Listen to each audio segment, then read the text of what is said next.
Hello there, a warm welcome to this edition of the Citizens Chat Show here on Civic Space TV, streaming on YouTube. My name is Judith Atim. Happy to have you here. And if this is your very first time watching us, please do not hesitate to subscribe to our channel. It's Civic Space TV. So today our topic is, of course, the trial of Dr. Kiiza Besigye and his colleague Obed Lutale Kamulegea. We're also going to talk a bit about the arrest of Csl Eron Kiiza, who is one of Besigye's lawyers, and the controversial tweets by the Chief of Defense Forces, including the outrageous death threats, of course, against Bobi Wine, who is the president of the National Unity Platform Party. But from today's topic alone, it has been an action-packed week, and we shall be giving you a blow-by-blow account of what we are discussing in just a bit. But for now, I take this opportunity to welcome my panelists, starting with, of course, Dr. Robert Ojiambo. On my immediate left, Dr. Ojiambo is the head of the History Department at Kyambogo University. Good afternoon, Doctor, and welcome to the show. Good afternoon, thank you. Next to Dr. Robert Ojiambo, of course, is Dr. Sarah Bireete, the Executive Director of the Center for Constitutional Governance. Dr. Sarah, good afternoon and welcome to the show. Thank you, and good afternoon, viewers, and Happy New Year. Yes, and of course, we also have Mr. Joseph Ochieno, political commentator and UPC ideologue. Joseph, good to have you on the show. Thank you for having me. Happy New Year to you. Happy New Year to my colleagues here. Sad we're discussing this, but constitutionalism Uganda, Sarah. So constitutionalism is synonymous with the Sarah. face of it. The face. If constitutionalism were a person, that would be the face and the voice of it. Good to have you, gentlemen and lady. But before we delve into our discussion for today, death has unfortunately robbed this country of one of the most vocal opposition politicians. That's Mohammed Segirinya, was the member of parliament for Kawempe North. On Thursday morning, we got word about his condition. There was a lot of talk about him being dead, but Rubaga Hospital, where he was, later issued a statement saying, well, he had not yet died, he was brain dead, he was in critical condition.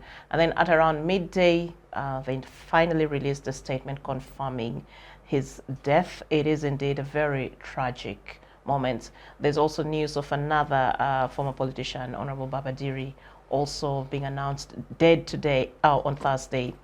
Very tragic events, and so many other Ugandans, of course, who've lost their lives during the end of the year and the start of the year, whom we dearly condole with.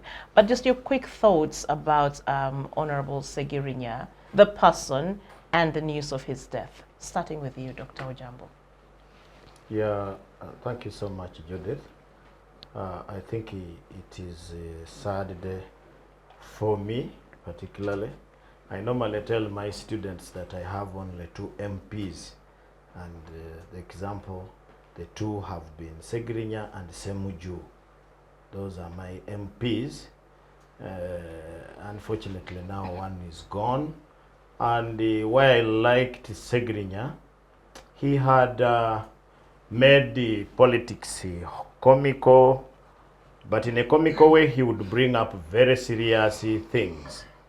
The country may forget, if it was not Segirinya's effort, we would now have a TV tax, which was being introduced. This young man carried a huge TV on his head and demonstrated with his friends.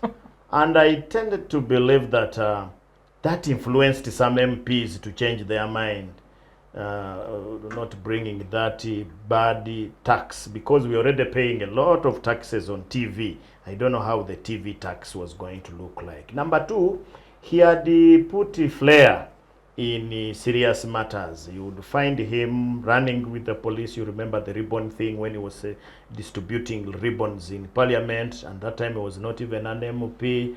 As a councillor, you remember when he would agitate for things in a joking way. You remember his hospital and the ambulance system. He had promised that he was going to make Kawempe hospital the biggest hospital in Uganda. and some of them people thought he was joking, and many other things. But unfortunately, the way he has died, that is the most important. Remember, if there was no bail, as the president wants it, Segrinya would have died in prison, because Segrinya has a case on his neck in a high court in Masaka, where he has been only out on bail. But what surprises me, I don't know whether that case is proceeding or the government lost interest. So the man is going to die. When I was young, I was told that when somebody dies when he's a prisoner, they bring handcuffs and put on his grave. I don't know whether they are going to do that. Really? I used to hear that, but I've never seen.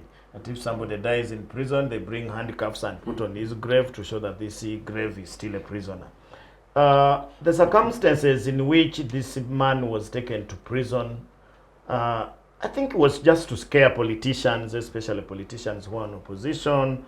For those who can remember, the witness, in fact, why Segrinya and Sewanyana got bail was because the first witness that the government was supposed to bring, when he reached court, he told the court that he had been forced. He was only forced to be a witness on duress. That's how his lordship Tweanze said, if you don't have evidence, why are you keeping these people here? You don't have any witness, you don't have anything, and that's how they were given bail. May his soul rest in peace. Then Babadiri, the other problem with Babadiri is my mother. He is a mother to my very close friend. In fact, some of his sons came to see her during Christmas. One of them just went back the other day thinking that she would be fine. To hear now that she has passed on, we also hope that her soul rests in peace. Very sober and somber moments for us as a country. Sarah, your quick thoughts about Segirinya, the person, the politician, and of course the news of his death. My views won't differ much with what Honorable Ojiambo has shared.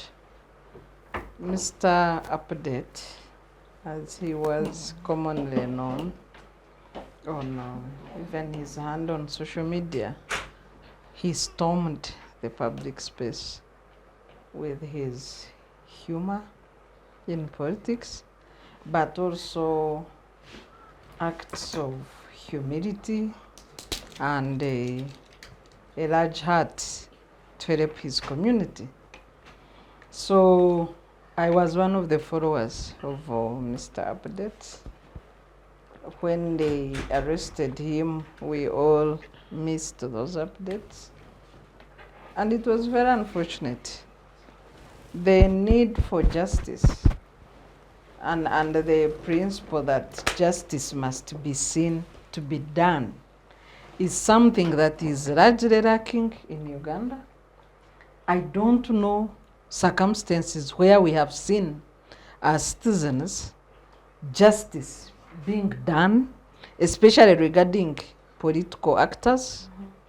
I don't remember when we last saw that justice is seen to be done in this country. Yet this is a cardinal principle of justice. Justice must be seen to be done by everybody acting fairly, by treating people equally, by observing the laws, and according everyone a fair trial as a fundamental right. I don't know when we last witnessed this as a country. And it is so painful because I've been asking, even before the show started, that would Honorable Segirinya be alive had he not joined politics? Maybe. So is politics a death trap?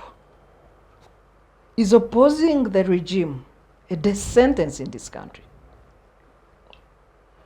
Is serving your people, because politics is a service, is serving people a death trap? That it should be a cause of death documented in this country? Who will account for what happened to Segirinya in custody? Segirinya was arrested as a reasonably healthy person. He came back to jail, frail. He has never been the same until that day he has joined his maker. Who will account for what happened? What made him extremely sick in prison? Why couldn't he be accorded bail if he was unwell to go and seek proper treatment? Was he, murdered? Because murder can be caused by different things. Through that negligence or harassment. And who will answer these questions to the children of Segrinya, to his wife, to his aging mother? We all saw the mother crying at Parliament, crying everywhere, give me my son. Should serving people be like that? That everybody's in tears because you are an opposition person? Can this be a moment to reflect? Who will account for what has happened to Segrin? Who? Very pertinent Do we have safety in custody? And unless these questions are answered, then we are building a genocidal country. Thank you, Sarah. Thank you for your thoughts. May Honorable Segrinya rest in peace. Thank you, Dr. Sarah Bireete. Well, Joseph, so you've heard from Dr. Ojiambo here and Dr. Sarah there. Their thoughts, of course, it's a tug. It strikes a chord, and it's quite a painful realization also about the frailty of human nature and life in general, but also the question of justice or the lack of it, and what this means, just basically how dangerous or how risky has politics become for Ugandans? If, as you weigh in on, as you share your thoughts on the late Segirinya. Frailty of life, yes. That is natural, that is obvious. It doesn't apply here, because it would appear quite clearly that the death is one that could easily have been avoided. And so, if it were the kind that took our young, fantastic friend, Risto Kasasira in a car accident, fantastic young guy. You're driving with a family and then you get knocked. This one, quite clear, you're merely a politician, you're merely an activist, you're merely a convictionist politician, it would appear. You're merely a young man who has a vision for your community, for your country. You push an agenda. You do so democratically, to the best of my knowledge. You seek to make fair representation, including the dramatic, that TV on the head.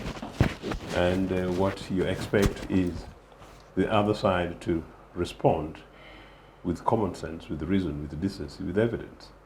But instead, you find a state worse than that of Idi Amin, responding with brutality and incarcerating you and leading to a situation in which this young man has died. And as of today, I think Sarah was asking an absolutely important question.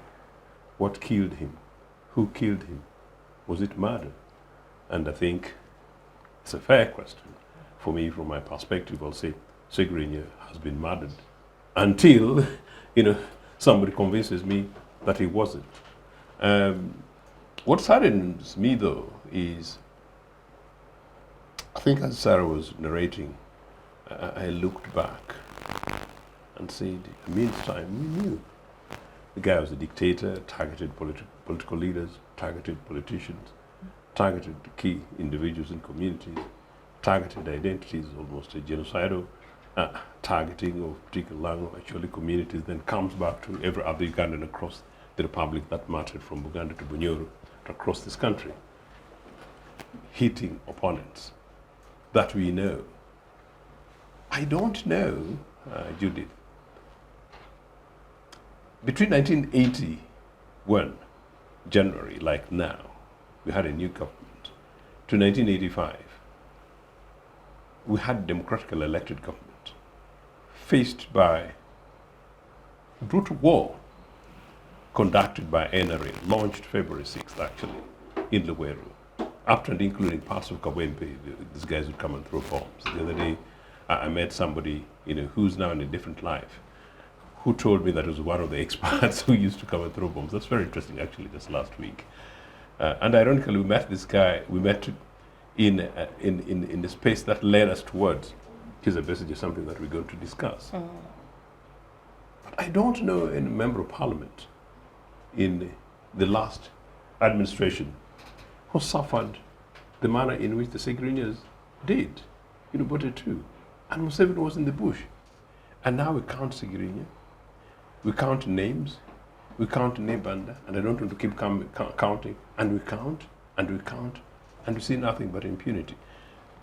I can only say that as the dust sort of settles, we hope that possibly the process which is going to be taking place over the next few days, as this young man is laid to rest, authorities responsible for this country review their conscience, and hopefully as we start the new year, that they're able to conduct themselves differently. My concern is that the other day I went to this NRA court-martial thing in Machindi. Just as I was driving in, so let's talk about the price of politics. I actually tried to reverse, because just as I was going towards Machindi court, here these FDC activists being chased by military police. And then I said, am I going into this thing or not? So even me, Ochieno, I felt, should I? So actually, I reversed. And within a sort of a second, I simply said, Ochieno, if I don't go, who goes in these places? So I decided to drive in. Fair enough, it was okay. You to see Besigye? Yes. To follow the proceedings. Yeah, so I went. I'm saying, in there, I know we're going to discuss this. I found these lawyers being treated like chicken thieves. Eventually, they were given access. Came my turn, and one soldier was clearly not taking it. But one soldier, because these are for the record, quite clearly recognized me. I'm not saying the other one didn't, but had a different opinion. And I was sort of let in because they talk about list of names, officials at the time. So I went in. I saw what happened to Aaron. It is humiliating. And I'm saying, what is NRA up to after 40 years?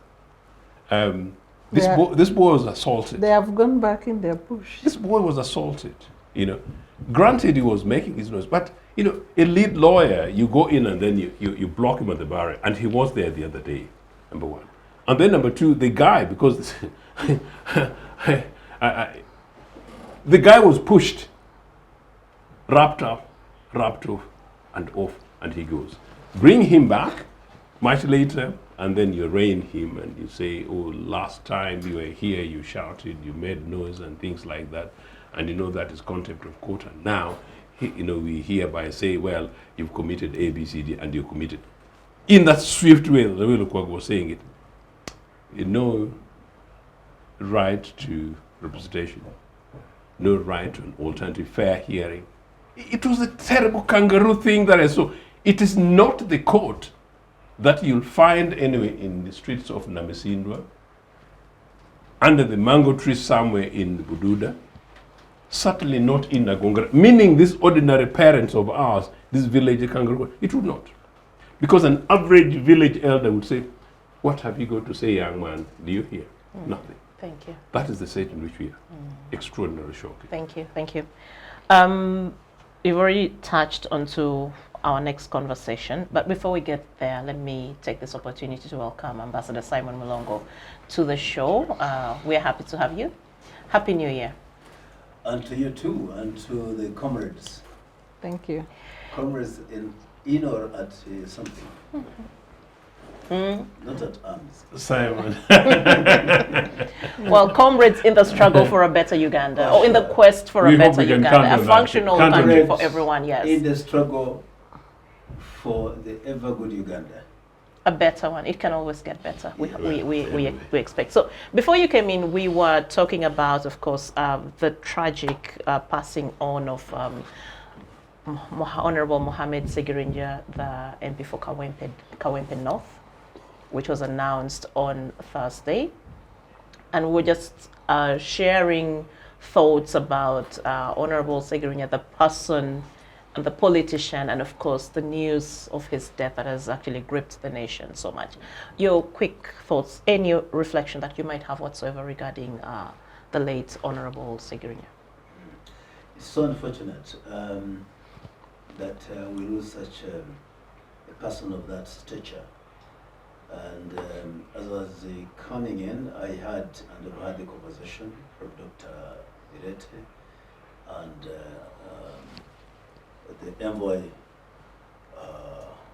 Ochieno, talking about, he's an envoy because he has been representing us to the diaspora, and so he is, talking about it. Because we had conflicting information since the other day, and people saying that he's passed on, others saying, you know, he's still alive, and even 2-3 hours ago they still said he's only brain dead, but is not totally pronounced as clinically dead.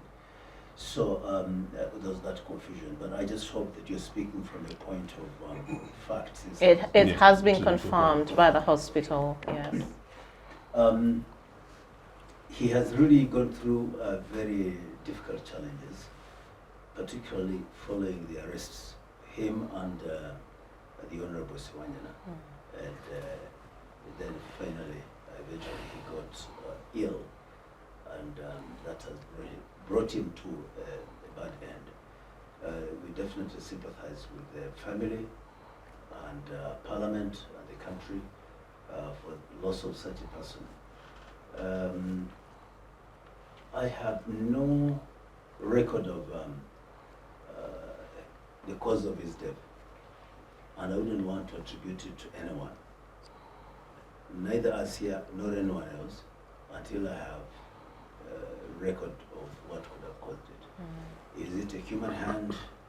Is it just a spiritual hand, or something else?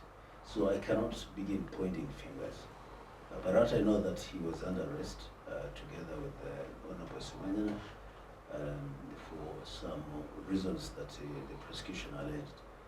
And I remember the summons to Masaka, that the writing from Director CID to Speaker of Parliament that they should go to Masaka and report their, record their statements there. That's what I remember. And so if such, there are some cases that were recorded against them, and the charges as such. So it's only fair that due process is done. They appear before courts of law, they are able to defend themselves, they are able to also counter the state of the prosecution. So I wouldn't want to say that this is now brutality of the state. Committing a crime, even in heaven, there are those who committed crimes and they were punished. I don't know whether it was fair hearing about Lucifer, or he was just dropped on earth where innocent children were supposed to live, but at least he was dropped from heaven to say you've been punished for this or that. Meaning, if there's a committing of a crime, then you are subjected to the rigors of law, which includes judicial process and so on. So I don't want to condemn anyone for the sake of it, especially when they were committed to a due judicial process. But of course, your call was on the loss. This is a bad time for the family, bad time for Parliament, and all of us that we lose him. As a national leader like that, he was contributing to the unity, to the development of this country through legislation, and so really we got to miss him. Thank you. Thank you. Well, of course, we are talking about Segirinja mourning his death, but our conversation is on Besigye, but pretty much the judiciary or the justice system. And I still believe we are still somehow going to come back to the Segirinya situation, especially looking back at how his case was handled, the 1 year he was locked up in jail without the case progressing further, his quest to actually seek proper medical care, which was actually not met, and the poorly condition in which he found himself in 17 months later after his release from Chitalia. Of course, let's go back to the events of Tuesday, 7th of January this year. I'm happy that you were there. The rest of us were actually following this on our TVs and on social media. So on Tuesday, Dr. Kiiza Besigye and his colleague Obed Lutale returned to the General Court Martial. His lead counsel, Martha Carroll, also made her first appearance in court that day, representing them. And that is also the time we see this scuffle ensuing that leads to the unfortunate events that Csl Eron Kiiza finds himself in. Of course, at 9 a.m., during the hearing in the Besigye case, soldiers physically prevented Eron Kiiza from entering the military court section for the defendant's lawyers. And his response, because he was angered, I think, by the whole pressure and pushback he was getting from the army. And we see him shouting, banging on the courtroom barricade where Besigye and Lutale were caged in. And then we see the soldiers descending on him, assaulting him, removing him from the courtroom. And then later he was arrested and then he was placed in the dock. And that characterized, actually, I think the scuffle involving Eron Kiiza took away much of the attention actually from the actual proceeding of the prosecution of Besigye.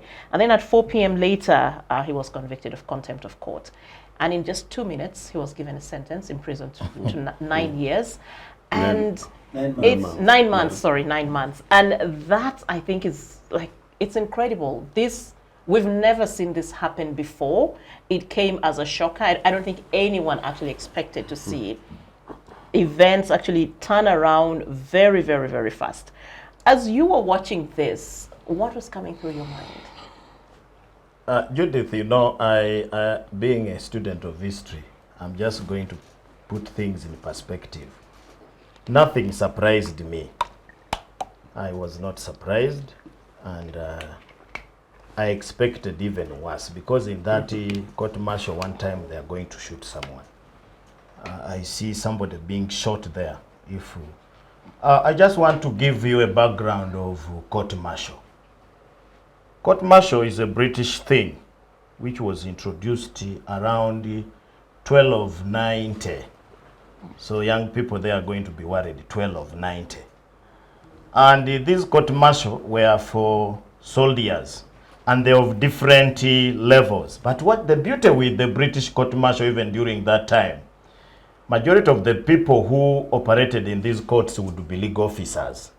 Legal officers, in some cases legal officers who are military men, in some cases military men being supported by legal officers who are custodians of law. Maybe the other thing to do is to understand martial law. Martial law is a law that is used by the military. It is not the same as the law, the civil law that we have. Yeah, of course, when the British came to Uganda, they carried along their court martials to Uganda and wherever they were as colonial masters. So during the King's African Rifle, there were court martials in these places. In most cases, they would be British officials. They would not even allow these Africans to be the ones sitting on those benches. Of course, when we get independence, we also adopt it. And in initial stages, it is something that was used to discipline soldiers who are on their duty. The NRA, in fact, made it even more popular. You remember during the NRA time, the early time, they would have court martial in the field. Somebody is tried there and even shot when people are seeing. So for me, I don't have any problem with the court martials. And court martials handling soldiers, I have no problem. And I would not even comment about them because I am not entitled to talk about military things. The only problem that has come now is that civilians are being involved in court martials to use martial law. And that's why you see there is a contradiction between Kiiza, who is a trained lawyer, to deal with the civil law in a court martial. Because where have you ever seen in a court which to reach there you have first to be searched and what have you? Courts are normally public places where you go in, and maybe there may be some small security systems because of COVID. They are testing who has a mask and who does not have. But before COVID, I remember when I was at the university, you would walk in a court at any time and nobody would even ask you who you are, so long as you are going to the courtroom. And two, you see, you need to understand the regimes that we are in if you are a good person and you want to understand these things. Many times you have been deceived, and I have argued here that many governments in Africa are democratic governments. No, they are not. These are dictatorships, only which have picked up some democratic things of election. The only thing they pick is election and the people having representatives. But all the things, they are a duck. They quack like a duck. They walk like a duck. They eat like a duck. A duck here is dictatorship. They are dictatorships. Remember, the president has been very uncomfortable with these courts, these civil courts.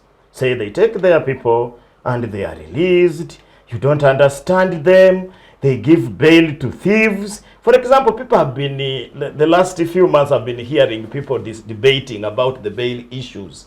The bail issues of coffee thieves and thieves of goats and what have you. And I was wondering, you were Museveni interested with the coffee thieves? People must be sleeping. Coffee thieves are just used as a bait.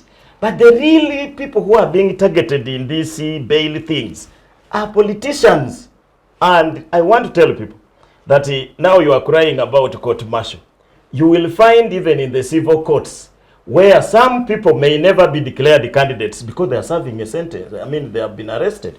So to go back to the court martial thing, is mixing things. And why I don't like things in Uganda is that we treat abnormal situations as if they are normal.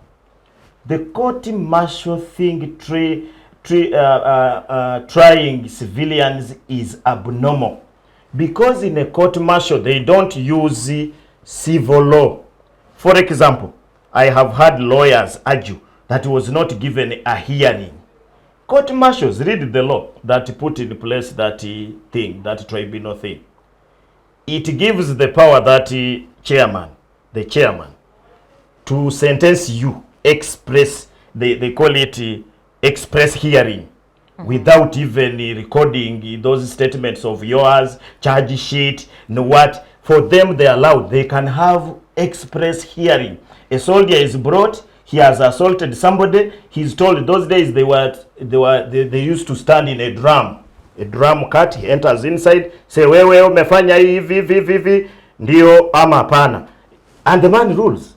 He doesn't need even hearing or what. They have reported him, and sometimes that decision has come after a section or a battalion or something sitting and agreeing on it.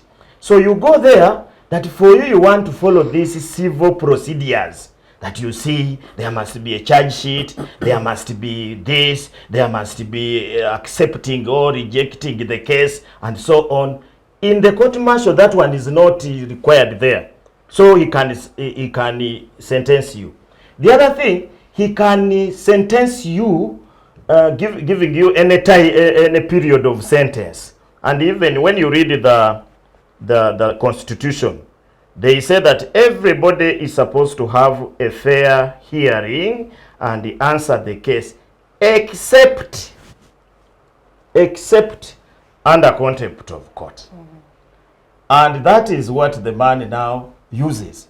He says this person has committed an offense, which is contempt of court, and he defines it himself. In the civil courts, they warn you. They can even call you in the chambers and advise you. They can speak to your client that this lawyer is disrespecting court. And in most cases, in civil courts, contempt of is arguing with the judge is not contempt of court. They argue because you have gone there to argue your case. Contempt of court is not fulfilling a date which was set. You are required and you don't come. You have been told to do this and you don't come. For example, you take courtroom things outside there and you discuss with the people the case of this Bireete and others. But now in the other court, a man calling you and you don't say afande, yes afande, is a contempt of court. You remember that man was removed from Somalia. He was called from Somalia. I was checking his CV. He has never been in any law class or something related to that. He has been a military officer from Senior 4. He was recalled from Somalia. He was recalled from Somalia where he was commanding something to become the chairman of the court. Then he's calling you and you don't say yes afande. That is contempt according to them. Shouting when they have told you to keep quiet is contempt. So the issue we should be discussing is the big elephant. Should civilians be taken to court martial? For example, can I be taken to a Sharia court? Me, Ojiambo, I will not say anything there because I don't believe in anything Sharia. So if you are Sharia, you have to deal with Muslims and all countries which are operating on Sharia law. Now in Uganda, we are mixing things. You are taking civil matters in those places and you purportedly say that since there is this person has been found with a gun, how come when you arrest a rebel leader whom we have been seeing, we are not sure whether he is, but they say he's a suspected rebel. This man who was arrested in Tanzania, Jamil Mukulu. Why don't you take him to a court martial? Now look at the sentence. The other time I told the people here, this is what I want to end with. The sentence, according to the Constitution, is supposed to be 30 days. Not more than 30 days. He gave those ones. For contempt of court. He gave those ones. Remember the people who were charged of treason, the 16 of Nope. Do you remember the sentence? 3 months and a half. Because they had accepted the case and they were remorseful. They gave them 3 months and a half. According to the penal code, is that related? Is it near a treason case? 3 months? So they are not following the penal code. They are following military things. In fact, that thing, if it was for military people, some of us would never open our mouth. But once now you charge Aaron, now let's assume Kiiza Besigye, for him he was arrested with guns and what have you. Now there is this man called Kiiza. Kiiza is not a soldier. I don't think if he has ever held even a catapult. Now he's before the court martial. He is sentenced by a court martial chairman on using martial law. The man is not a soldier.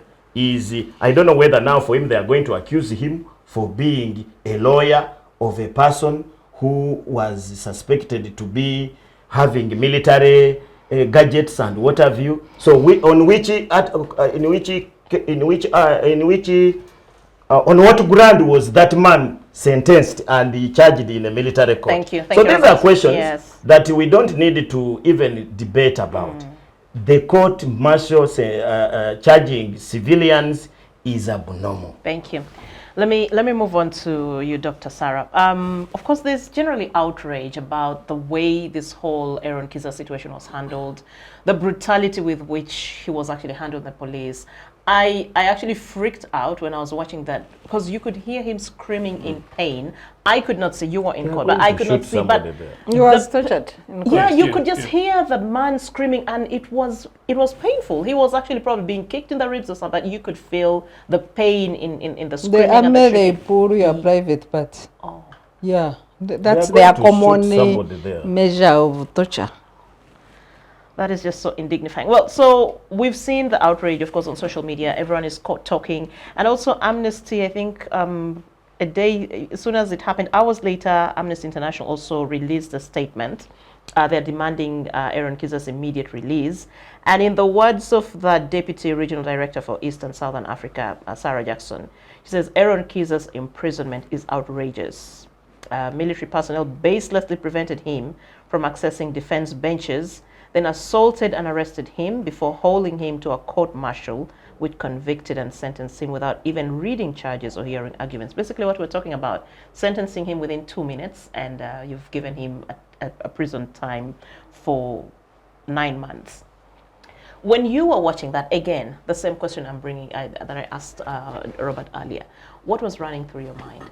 And you are a lawyer. I am not a lawyer. I've never been inside those spaces. I think, say, for 1 or 2 times when I went to a civilian court and I was just following what was happening. What was coming through your mind? The military presence in that court with people in sunglasses and just the bullish nature of the military men that were deployed in the court.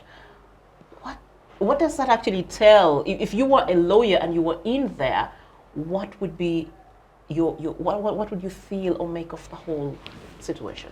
Probably before Sarah comes, I saw that chairman reading the judgment, and the teacher in me told me that what he was reading, he had not written it himself. It was an instruction. Yeah, I've been to court-martial on 1 or 2 occasions. It's a torturing presence. We are civilians. So being in these military facilities is not something that we are mentally prepared for. Even if it's an ordinary case. You are not prepared for that environment. Other people are not prepared for court. Some of us, we signed up and we are prepared for court, but no more courts. Civilian courts, yeah. Yeah. So, but what is the indoctrination of the army? The indoctrination of the army is based on 2 things. 1, to protect Uganda, in the case of Uganda, to protect Uganda against the enemy, and to inflict pain on the enemy. Those are the methods of the army. So you get these people that are experts in torture, experts in murder, experts in inflicting pain, and you unleash them on civilians. That's the question that we should be dealing with. Without due respect, President Museveni has a hangover for martial law. We know what has happened in South Korea, an attempt to dictate martial law and overthrow the constitution. So President Museveni has found his own comfort in implementing martial law alongside the constitution of Uganda. And that's why you see we are here struggling with the military trials, with martial law. So we are discussing martial law. So the question should be, how did we get to martial law alongside the constitution? The first mistake is in the framers of the 1995 UPDF Act, who put some clauses to smuggle in elements of martial law. A civilian, once you resemble a soldier, therefore you are a soldier. What nonsense. What nonsense. So the framers, and I'm glad we have Honorable Mulongo. He was in Parliament, CA, and that time. The framers smuggled martial law alongside the constitutional order in the UPDF Act. I don't know whether it came before the constitution or after, but it's also a 1995 law. I need to check the dates. After. Either it's before October or whatever, it's a 1995 law. So what was the purpose of dragging civilians into a military tribunal confines? That's a mistake we must rectify. The second mistake is the way court-martial is handled. There are lawyers in the army. And I want to refer you to 3 cases of USA, UK, and Australia on how they handle court-martial. There are qualifications for who chairs a court-martial. In the USA, you must have a rank of colonel and above. You must have legal education, a law degree. You must have a bar qualification, in our case LDC. You must have military justice experience, completion of a judge advocate's general corps training and experience as a military judge or prosecutor, and then you are appointed to preside over the military court. In UK, you must have a rank, typically lieutenant colonel and above, a qualified barrister or solicitor with the rights audience in the UK courts, that's an advocate of high court, military justice experience, completion of army legal services training, experience as a military judge or prosecutor, then you are appointed, and there is continuous training at the UK's Judicial College training for military judges. When you come to Australia, you must have, the chairman must have a rank of a colonel and above with legal qualifications. They must possess a law degree, Juris Doctor, from an accredited institution to be admitted for practice in a federal court. You must have the military justice experience. The chairman should have completed the judge advocate's general corps training and experience as a military judge or prosecutor. So what circumstances do we have in Uganda? You get a layman that maybe have never even seen the constitution. You talk basic legal concepts. He's looking on sheepishly. They don't even take notes. Because how are you going to write a judgment? A judgment must have a record of court. You don't take any notes. You are completely lost. Then they put somebody with basic legal education, whom they call judge advocate. Most of them don't have even LDC. So they sit in a corner and you are depending on whispers. They are whispering to you. So why don't you give them a chair if they have basic legal education? Instead of getting this, because when you get a fish to climb a tree, the fish will be judged as an illiterate. These military people are qualified in their military doctrine and other disciplines. They are not illiterate men. But when it comes to legal matters, they are illiterate. It's like a fish trying to climb a tree. And then they are there pretending to administer judicial processes in the country. I mean, really, we cannot have a more pathetic situation than the situation of a court martial. Judicial power is derived from the people. And it must be exercised in accordance with the Constitution. The hierarchy of courts are mentioned under Article 128, 29 up to 130. The courts of record are mentioned under Article 129 too. There is nothing like military tribunals. So what nonsense are we doing? Then to move from that pathetic situation of Museveni's military hangover for martial law, then you come to judiciary. Citizens have tried to shed off these chains of nonsense. Then what happens to Supreme Court? 4 years, you have Owinyedore, Justice Owinyedore, and he cannot give a judgment on a critical matter where rights of citizens are on the line. And that is an effect of state capture, where the judiciary is dead under the leadership of the current Chief Justice. So that's how we find ourselves in this mess. But Sarah, I mean, I know we've talked about this in previous shows at the tail end of last year.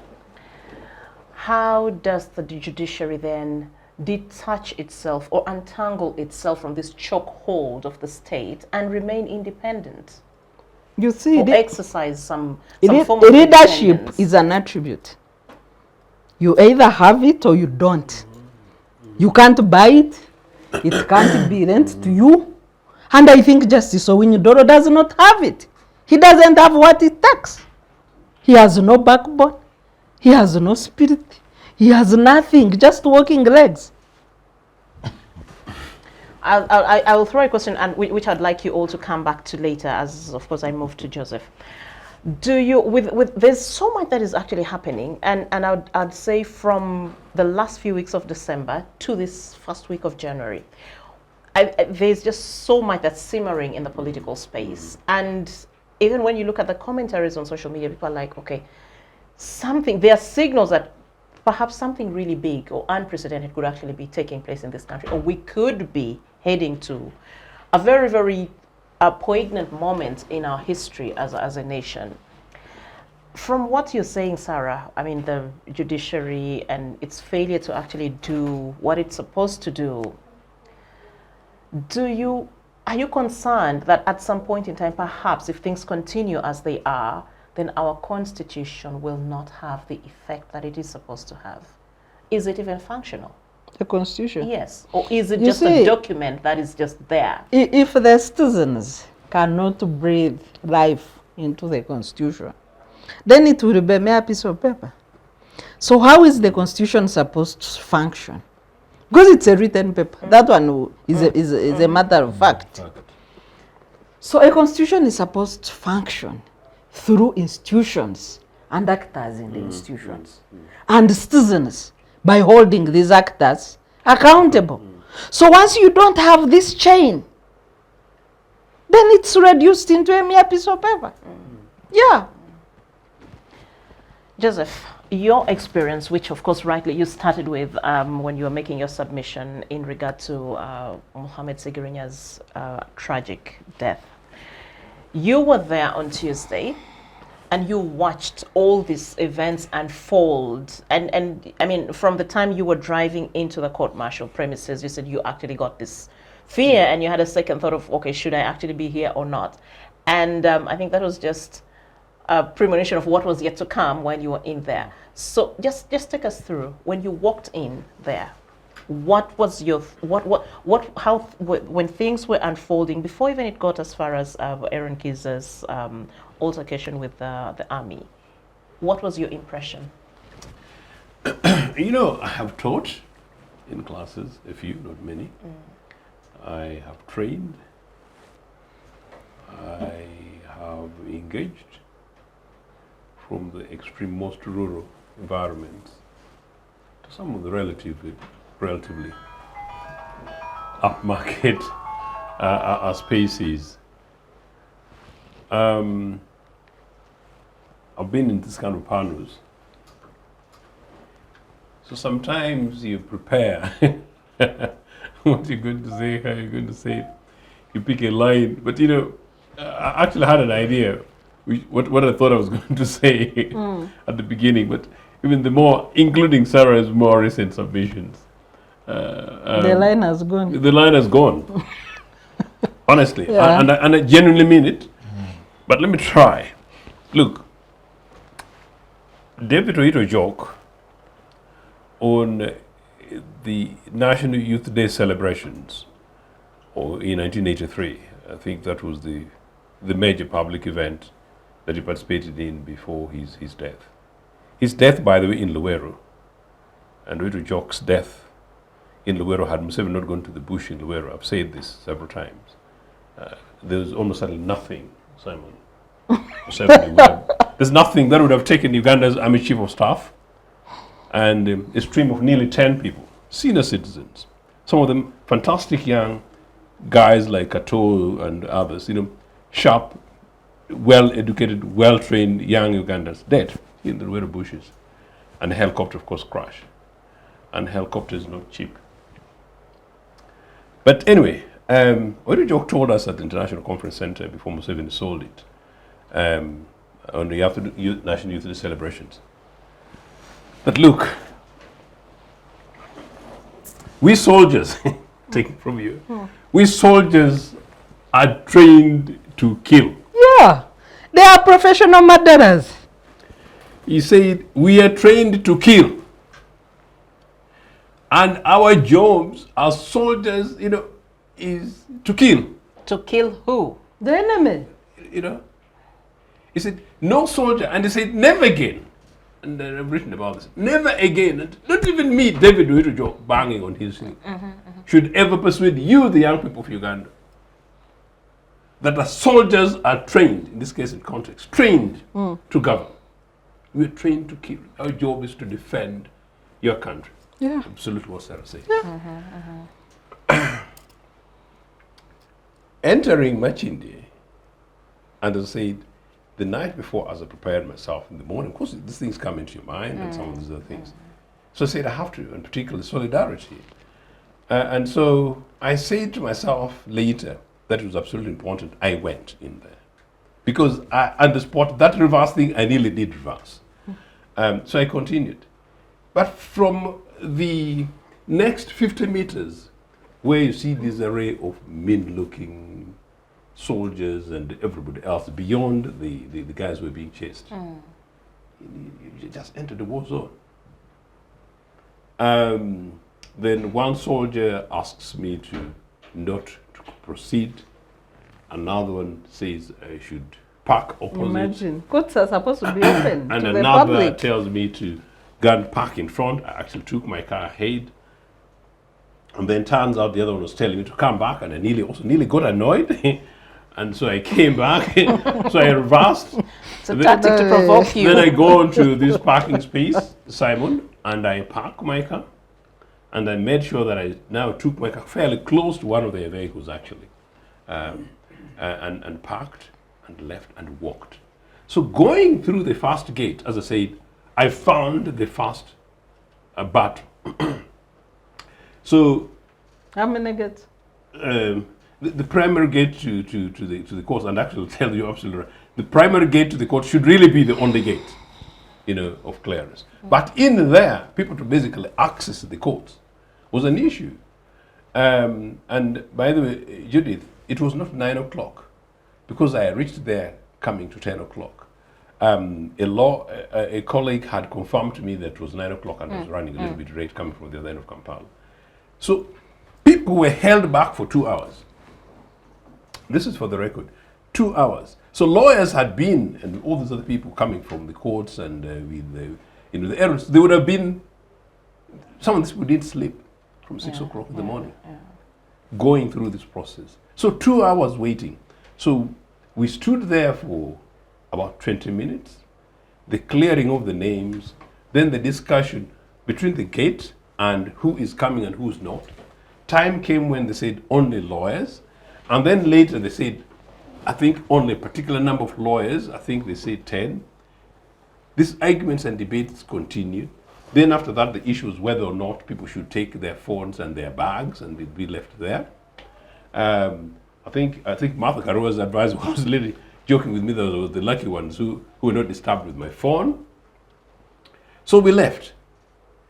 So we went to now the entrance and waited there for another 20 minutes. Now, the accessing of the court was like a scramble. And I can tell you what was going on, including with female lawyers and young females in that space. It was crude. I had to hold back, and in fact, had it not been myself. Was that the checkup? Yeah, so now this is now second check-up going in. It was another battle. People shouted, people battled, people were pushed back. Martha Karua at one stage, this is official, nearly down the steps of the stairs, pushed back. Really? I'm telling you. So these people eventually then went in. This is a real... The second layer is in between the entrance of the court and the main court. That was another hurdle. There some guy, I wasn't going to use the name, some guy actually held me quite much. And I think after 30 seconds, yes, but no, he was about to, I don't know whether he was trying to say I should hold back or it was my tiny little bag, I don't know. Then gave me a bit of a look and then I went in. A soldier? Yes, of course. Then I went in. Now, the barrier that Aaron was held back, I have 14 years experience in local government and representing local government in courts in British legal establishment. So that's high bar. Okay? So I have an idea about these things. The area where Aaron was being restricted, what's stupidly common sense, is an area where lawyers, advocates representing walk there. They don't need to be again subjected to another. Is it another screen check or something? It's just total nonsense. So it was deliberate. So the barrier was there. That barrier, 2 lawyers had gone. You were expecting over 10. Why stop Aaron? Why stop him? At that stage, that is how this guy gets annoyed. and begins to say, let me go. Do you know what? It was now, it was coming to 11 o'clock, whatever. These guys had been humiliated. Martha Karua had been continuously, and I was close with her, and variously, looking at her, because in part, she had other issues. I mean, I don't know how much I should say on this. She had other issues, including in Nairobi. And the issue is, what are we? All the focus was on this thing. Martha Karua, the gentleman from Comoros, one of our advisors, whose name, wherever, they were saying, Simon, this is to the NL regime that you represent. It is an excessively silly own goal. These guys were saying they've never seen it. Do you know what I'm saying, Robert? They've never seen it anywhere. Yeah, we were looking so stupid. You see, Mr. Ochieno, you are talking about a civil court, not a martial court martial. Okay, Joseph, I'll need you to wind up quickly so that I give the mic to They're going to gain you from there. So regardless, but somebody come then the Eron Kiiza thing. He should not have been obstructed. But then number two, thankfully, it's on the record. The guys pushed back. The guys literally pushed, so the guys effectively assaulted. Now, the second assault, and I'll pick it from Martha, and I don't know whether it's a kangaroo thing, so if it's a formal legal thing, I would hold back, Martha confirms she saw this guy being punched. I think that's the middle thing that Sarah was trying to talk about. That one I didn't see, as he was being restrained out.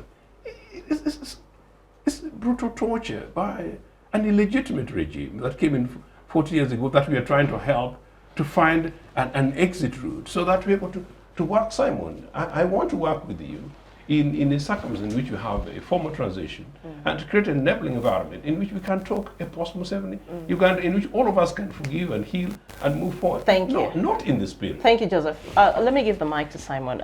Simon, you've been hearing what your colleagues have been submitting, and clearly from the things we see, we've been watching and following, and the things that are actually transpiring, it definitely gives the country quite a bad rap, especially the ruling party that is in charge of governing this country. I don't know what conversations you have. You're a security expert, I know. But also within the party, I don't know what kind of conversations take place. And how concerned is the NRM when it comes to the image that it portrays, that the world has about Uganda? And basically, whether it worries or cares about how it handles its own citizens.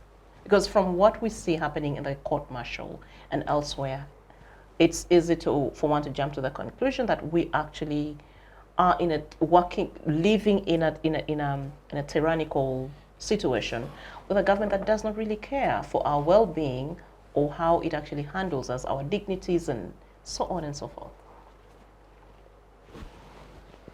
Thank you so much. Listen to my colleagues, three of them, supported by the moderator by way of insinuating in her conclusions and questions. It's like the country is under a martial law. That's the feeling you would get as a citizen. And even mixing up martial law and court martial, the two are distinctly different, starkly different. Sometimes it's very important that you balance speakers, you as moderators, at least by numbers. Because if we are here four, and we are swinging into such a different direction, and all of us are being accorded more or less same time, it means I'm only making a quarter of what they will say, 3/4 of which is utterly, I don't want to say misleading, but not accurate. Let them double your time. Accurate, that misrepresents what is actually on the ground. I sympathize with all those who are going through these challenges of trial, like now the Colonel, retired Colonel Civic and his colleague and all this, because they're human beings. But at the same time, the law has its own course.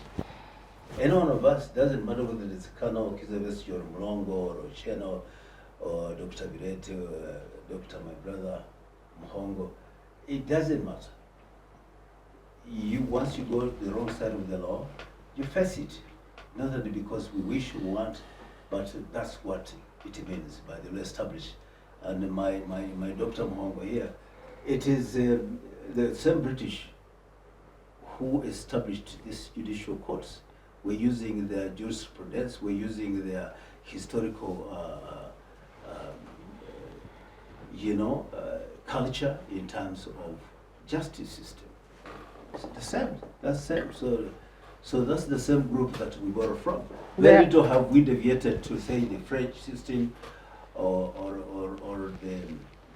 the main Peninsula Italiano system, but much of it is still British. And but also localized, because each one of our jurisdictions have their own peculiarities. There are things that are happening in Europe that are not necessarily for us, and neither are we doing things entirely like them or them entirely like us, because of certain circumstances. And since independence, we've had to make a lot of adjustments to suit local conditions, and that includes our court-martial system being quite different from what she was reading, because that's America, and that's UK, and that's Russia, and that is India, and this is Uganda. Australia. So now, yes, we made the constitution, and yes, we gave powers to Parliament to pass the secondary laws. Yes, we also Parliament gave powers to certain ministries, agencies, and departments, and enacted laws and gave them life. And those institutions are creatures of the laws of this country. And the court martial is one of them. The UPD fact is very clear. You're saying, decrying the issue of civilians. I know this is controversial, where civilians are tried in a military court martial. But the issue is that it's not just any civilian. Actually, people who are civilian, and who behave civilian and act civilian and commit crimes as civilians will never see the court martial, military court martial, never. But those who want to behave like the military, use the military, move with the military, those ones, it means they want to speak the language of the military, because they understand the language of the military, the culture of the military, the conduct of the military. If I'm a civilian and I'm bearing firearms, how do you describe me? Am I really a civilian? I'm not licensed to carry those guns. I'm not uniformed. So where do I fall? The only definition that we can give you is that you look like, and that's the duck.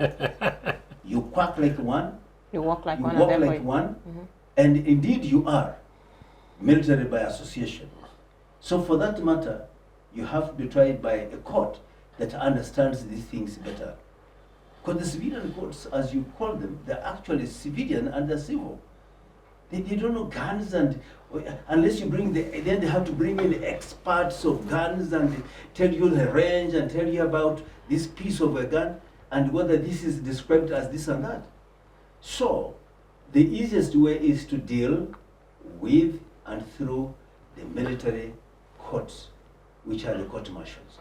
And that's why it was the wisdom of Parliament that if there are such acts by people who are not in uniform, but behaving as if they're in uniform, then they should go the right way, which is that of the military court martials. And please, let's not say, why trying civilians? Those people are not entirely civilians, because they are not. And if you go strictly, what kind of charges? Of course, there could be challenges as to whether they are just being framed, whether there are challenges that are just being, if it is framing, then actually, we have seen people go to the military court martials and they win.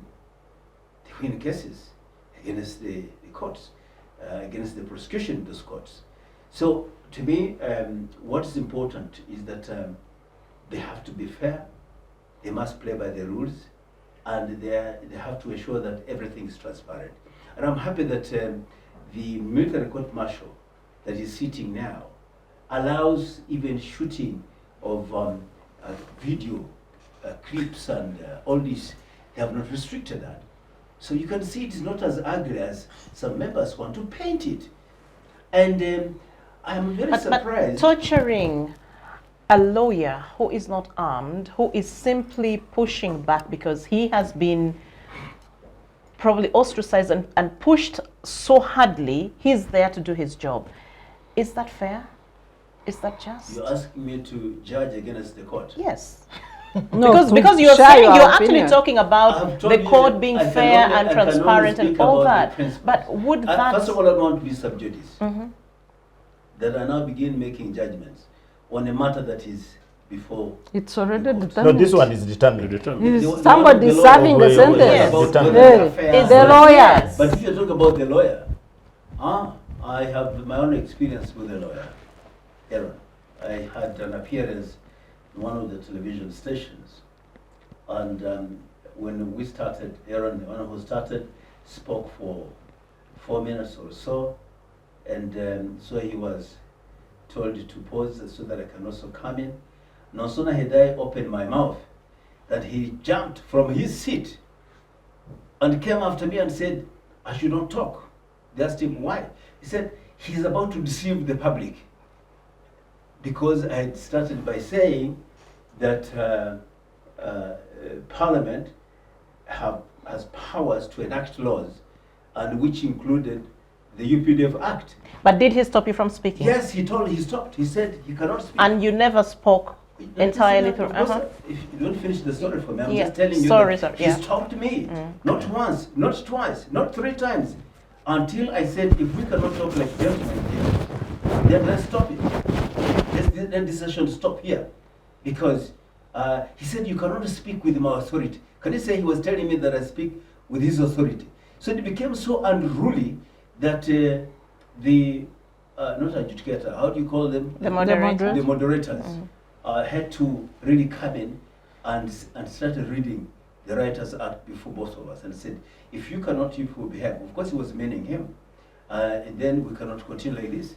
That's when he stopped. But you can see this type of conduct. I have tested Council Aaron. It's extremely unruly. And the way he was talking and poking his fingers at presiding officers and all this, and calling them names, and saying this is a kangaroo court. This is not even a court. We're not supposed to be here. Then that's why you're here if you think we should not be here. So the conduct of Aaron actually was excessive. And so it was so excessive that if I was the presiding judge in that court, I would have taken action much earlier. Because, and even now I'm wondering why people are heckling in the court. Yay! Hey! Depending on what somebody's saying. When my counsel Martha Karua says, are you questioning me or you're making a judgment? Then they'll say, hey! Then you say, but I'm here as the lead counsel. Yeah! In courts of So law. why can't the chairman take charge of his court? Exactly.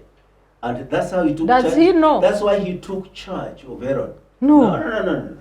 I'm just developing a point that Aaron behaved in a manner that was so unruly, that was in utter contempt of the court. And to me, I have no sympathy about that. I have seen other lawyers, Senior Counsel Kwago, Senior Counsel Martha Karua, talking with civility, making their very heavy points without necessarily behaving the way Counsel Aaron was behaving. And to me, that was an excess. And back to the issue of heckling. May I use this opportunity to say the chairman is becoming too lenient. He should become much harder on people who cannot respect court. Because in a court is where we expect as a temple of justice. When you say much harder, what exactly do you That he mean? should More people in to be fact, arrested? Dr. Shoot Sarah them. has a, no. Dr. Sarah has just said this very nicely, that he should take charge of his court. In other words, there should be civility in the court. There should be proper behavior in the court. And to allow people to exchange ideas, arguments, in a manner that you make your point. You don't have to shout to make your point. You don't have to poke fingers at somebody to make a point. You see, I've been to many sessions of courts, and you see people speaking humbly, and moreover, even softly. But they deliver hard-hitting issues and arguments, and they actually win. So you don't have to behave the way Council Eron was behaving to make a point. So the point I'm making is that the issue of court-martial, we need to ensure that just like we have respect and conduct ourselves in a manner that demonstrates respect in civil court, is the same way we should conduct ourselves here. And I think that the general court-martial, the chairman is not taking firm charge of the court in a manner that, and I agree with Dr. Sarah, because you said, since I'm alone, I'll be given more time. And the members are saying, can I give information or procedure? You can talk. I have information. Yes. So for that matter, I think it is important that we give respect to these courts, because they're temples of justice. And when you go to the temple of justice, you must be humble. You need to show respect. You need to demonstrate wisdom, to show knowledge of law and knowledge of imparting a point so that you can argue your case out for or against. Thank you. Would you Sarah, take you just information respond from me? shortly, Yes, and I'll then take it. Yes. shortly, and then we take a break. Yes, just briefly. So Honorable Mulongo says that civilians who find themselves with things like guns, rifles, etc. are no longer civilians and should be taken to court.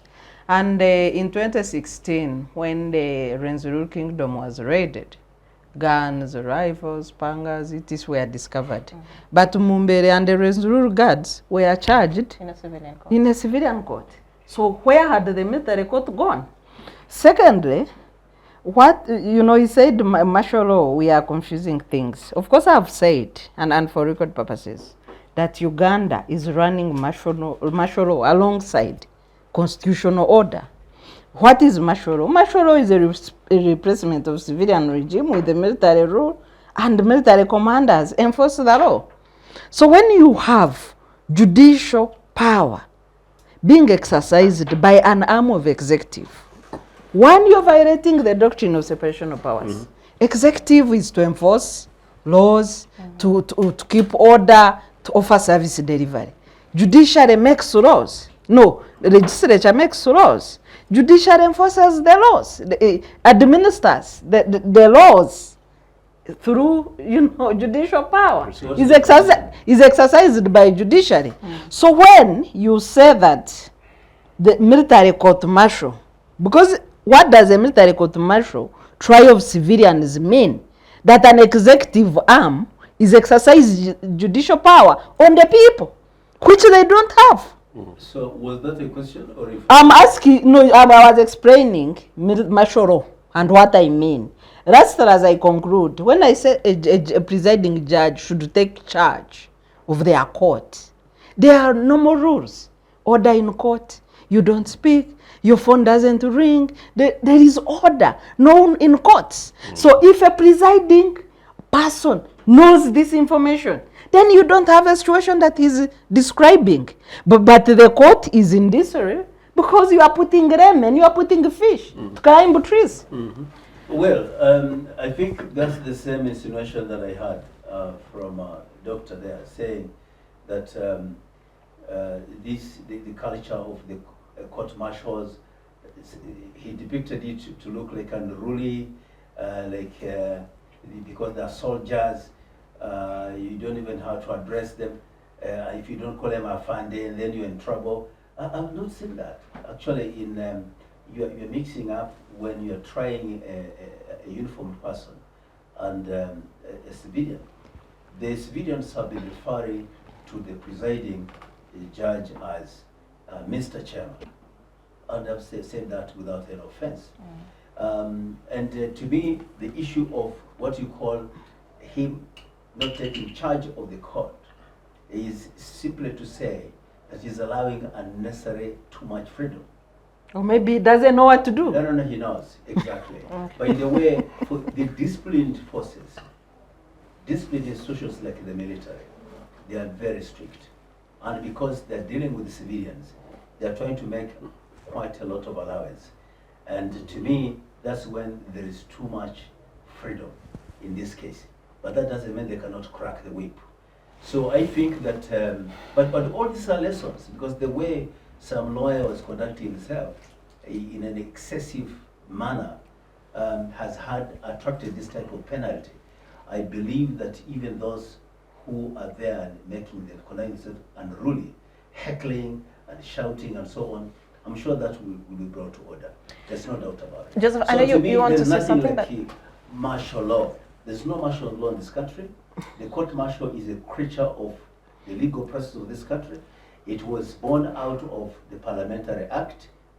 Parliament can never be a mother of martial law because they created a legal act that is by representatives of the people, elected by the people.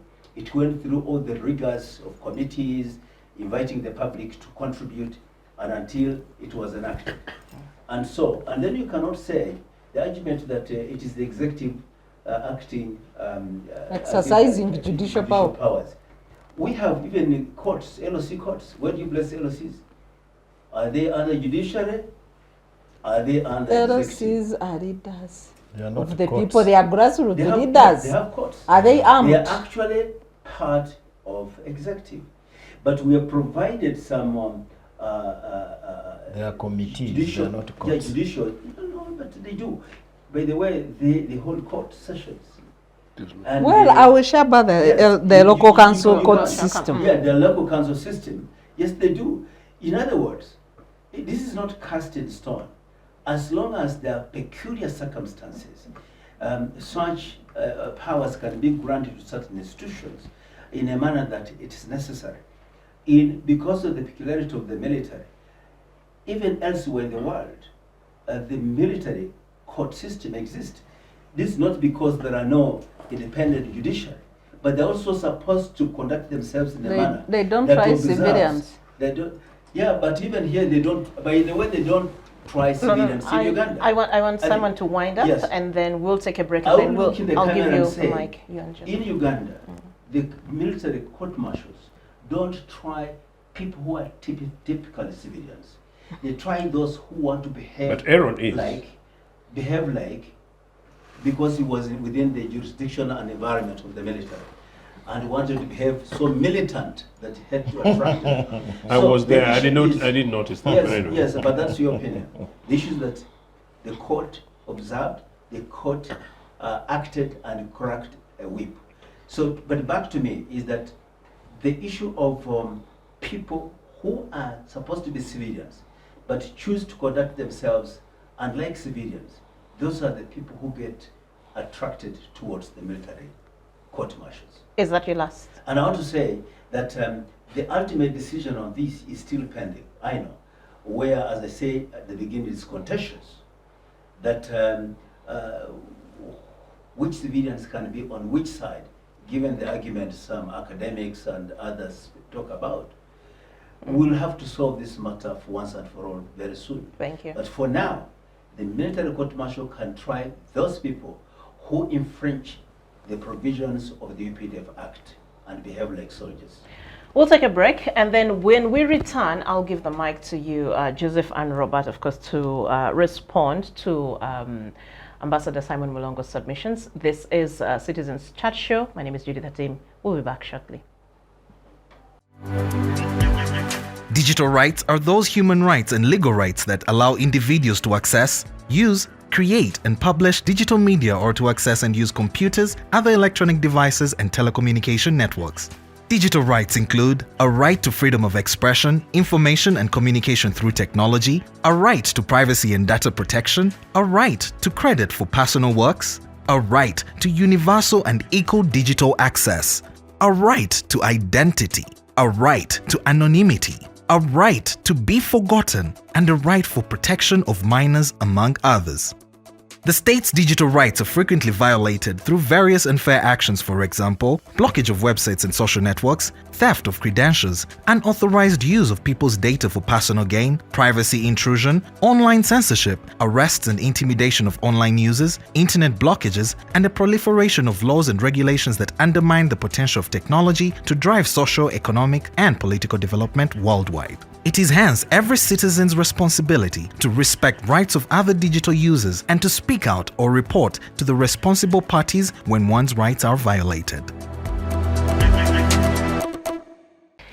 Welcome back from the break, and thank you for staying with us this long. We're still continuing with our discussion about the trial of Dr. Kiiza Besigye and his colleague Obed Lutale, the arrest of Csl Eron Kiiza, and also the controversial tweets by the Chief of Defense Forces that have been characterizing commentary on social media over the last few weeks. My name is Judith Atim, and this is the Citizens Chat Show, coming to you on YouTube via Civic Space TV. Before we went to the break, Ambassador Mulongo had just given us a submission, pretty much justifying the actions that we saw on Tuesday this week that led to the arrest and subsequent imprisonment of Csl Eron Kiiza.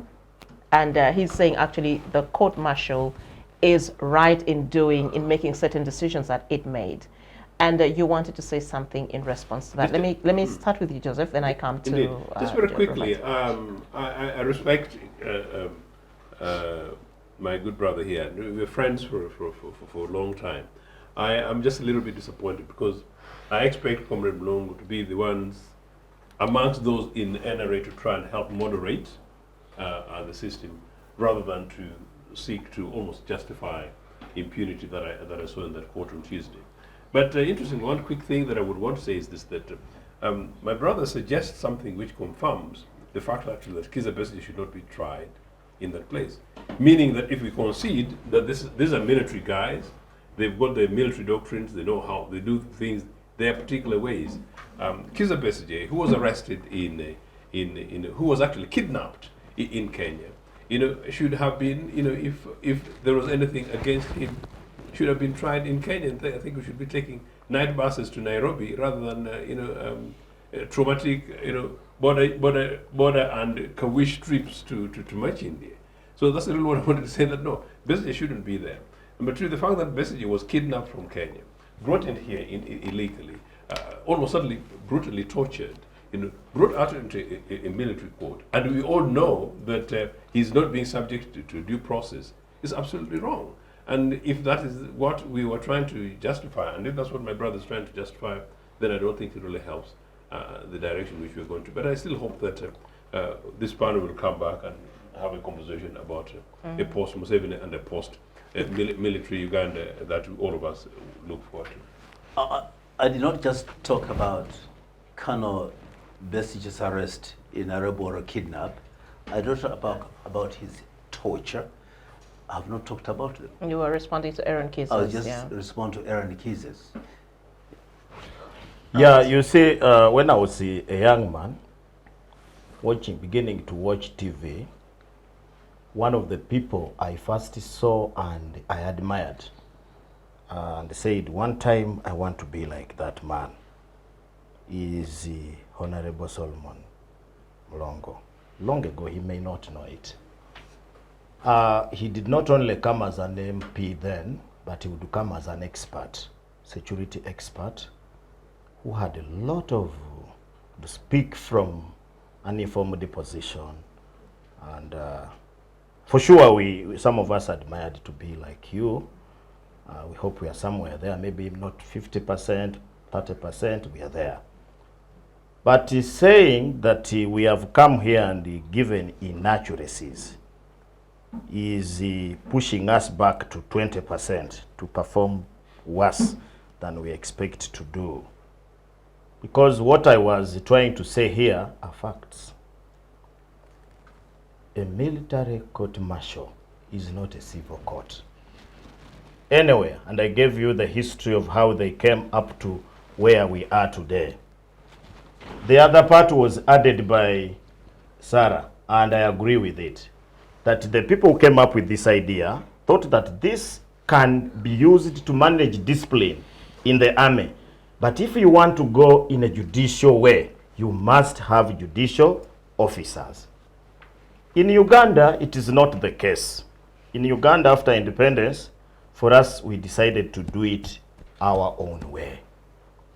Until 2005, when the UPDF Act was passed, court martials were there, dealing with military men, using their military law. And the people were very happy, in fact, with these court martials, how they treated soldiers to discipline them, especially where they had, with the exception of a few human rights activists and experts, but majority of the Ugandans were happy with how court martials were working. Until 2005, when they included in that subsection, I think it is E, where people who look like military people can be tried there. And since then, there have been a controversy. And I think a government that listens to this, to its people, must look at this controversy. Of course, as I said last time, it started with the bomb suspects. One of the key military person who was there was Kavaziguruka, the MP Nakawa, Former. the former MP for Nakawa. That's where the controversy began. But before that, the Uganda Law Society had already also petitioned, and the court had ruled in their favor that they are not supposed to try people who are civilians. When the Kavaziguruka went there, court also ruled in affirmative, the Constitutional Court. Of course, the matter was appealed, and that's what Sarah was talking about. What I was saying, if you go to a military court and expect it to treat you like a civil court, then you are in trouble. That's what I was telling people out there. Because military courts, for example, do you hear them talking about any penal code? According to the penal code, or according to this, they refer to their military laws. UPDF Act. UPDF is not for civilians. You must be there. In 1997, when I was joining university, we were duped that all people who are going for government sponsorship had to go to Chankwanzi to do a patriotic training. So I carried my things, we went to Chankwanzi. 3 weeks, I discovered these guys were training us military. And I started a fight. They said they are going to give us patriotic training. They did not say they were recruiting us in the army. They were telling us to Bireete, to do what, starving us. We sat one morning in that compound and mobilized and refused. It was then under, I think it was a Lieutenant Colonel Masiko. Now he must be a high person. He came. He tried to intimidate us. We told him, shoot all of us, but we are not going to train here as military people. For us, we are people who are going to join the university. And I want to tell you that year, we did not graduate. So me, I'm not a cadre. I am not a cadre. You don't have a number because we did not graduate. We had to graduate first. But the reason why we rejected was because they told us they were going to train us patriotic training, patriotic classes. When we reached there, they were training us military things. We walk for 15 kilometers. You are moving with the boots for 3 days. You have not removed them. We said, is this military or what? If we want military, we shall go for military. But if it is patriotic, please train us patriotic. And we are all train us not to steal. And they threatened they were going to imprison us, but later order came that they dismiss us. And they dismissed all of us. And we were happy. That's why I'm saying. That's why I'm saying. If somebody wants to deal with military people, deal with the military people. Because the military, the little thing that I learned from Chankwanzi is that the military is abnormal. They do things abnormally. And therefore, if you want to go and do abnormal things, do it to the military people. You are picking a civilian, Kavaziguruka, or any other person. Right now, we are only concentrating on Kiiza, Besigye, and others. You pick people who have gone to do campaigns in Sese Island. The only thing they're accusing them is that they have put on a ready kofira. And you take them to a military court. Mr. Honorable Simon, that is not fair. Young men who don't know even how to shoot a gun, they even don't know how a soldier does mugupande, mugusawa. They are only putting on a Bireete, which is by color and has been described that it looks like the one of UPDF. The one of UPDF have a coat of arms. It is just red. It's just like me, if I put on a red tie, will I become a UPC? If I put on today a red tie or a yellow tie, For you, do I become NRM? Be people power. Do I become NRM? So please, let's not mislead the people. This thing is bad. They are misunderstanding it. Court has ruled against it. And I told the people here that once a court rules, it has ruled. So right now we are saying this thing is illegal. Up to today, that thing has not yet been judged on. It is illegal. Because they said let things remain the way they are. It is illegal. It is illegal. Only that Uganda, that's why sometimes, I studied in Tanzania. Robert, I want you to wind up. And in Tanzania, people think that Ugandans are gullible. And they used to ask me simple questions. Inakuaje? Inakuaje? Raisi, mke wake, mtoto wake, sijui semeji yake, wote wako serikalini. Meaning what? The wife, the children, the wife, the children, the child, where are the rest the brother, the sister, and the other relatives are in serikali. Where are the rest? Inakuaje? So for me, I don't think we are. I don't think we are gullible. We understand things. We understand things. But the only thing is that we have been overpowered. We have been overpowered. And the wrong thing is the wrong thing. Because I don't want myself or my child to appear under those conditions. For me, I have lived in Kampala here. I've never gone to Machindi. There is even a brother of mine who works there. But I don't want to be humiliated. You go there, you are humiliated. Toka, ingia, sijui fanya nini. So I tell him, my friend, I tell him, if you want to see me. What does it mean in English? Get out, enter, do whatever. So for Stand me, up, don't heckle. so for me, and that's why I am an able-bodied person. If I wanted to be a military person, I would have become a soldier. I am fit. I have everything. Maybe the only thing that I have is that I miss one tooth. So they would have that as an excuse. And I have a little scar on me. But still, those put aside, because I know the rules of joining. So, Robert, those put aside. We're still talking about the army. We want to be civil.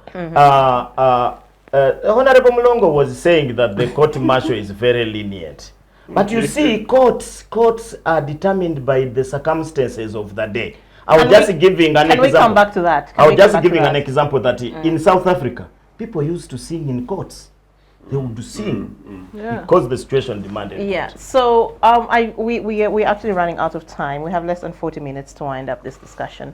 The tweets that have dominated the social media space and discourse from the time I think people broke off for the Christmas or festive holidays, the end of year festivities, which have actually bordered on hate speech, death threats, and so on. And of course, coming from the Chief of Defense Forces, who many would expect to be a voice of sobriety, a voice that unites, a voice, someone who is also positioning himself as a leader. You would certainly not expect certain commentaries or narratives to be slipping through his fingers when he's tweeting or posting on X. I think the most, of course, controversial and shocking was that of a beheading of Kabobi, whom we all know is Bobi Wine in this case. That's how he always refers to Bobi Wine. I know there have been people who are trying to deflect that narrative and saying, no, he didn't actually mean Bobi Wine. But we've seen this has been a pattern. Every time he wants to say something about Bobi Wine, he uses Kabobi to say that. Just your quick thoughts about of course, the death threats aside, we've also seen in the past, narratives or commentaries that are sexist, even misogynistic in nature, are being actually peddled by the CDF himself. For someone who aspires to lead, what does this tell us? Is this someone that is... CDF is a leader. already Let's leave the other leadership aspirations. Things, okay. the other things. Mm. You see the situation of a permanent incumbency has created an illusion. And as we were talking, and the doctor saying what the Tanzanians ask, how can a mother, a father, a grandmother, do what, all be in government? So, I think these people, maybe they think we are trespassing on their property, we citizens. Maybe they think Uganda is their home, and when I'm here discussing the constitution, maybe I'm knocking on their gate, and they are like, these people. That's why they even question why we don't appreciate the so-called sacrifice.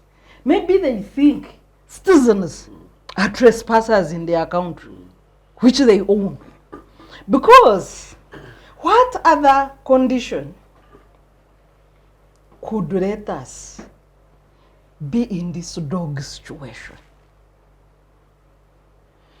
You have a constitution. We are lucky today. We have one of the framers of the constitution, Honorable Simon Mulongo, was in here. Article 208.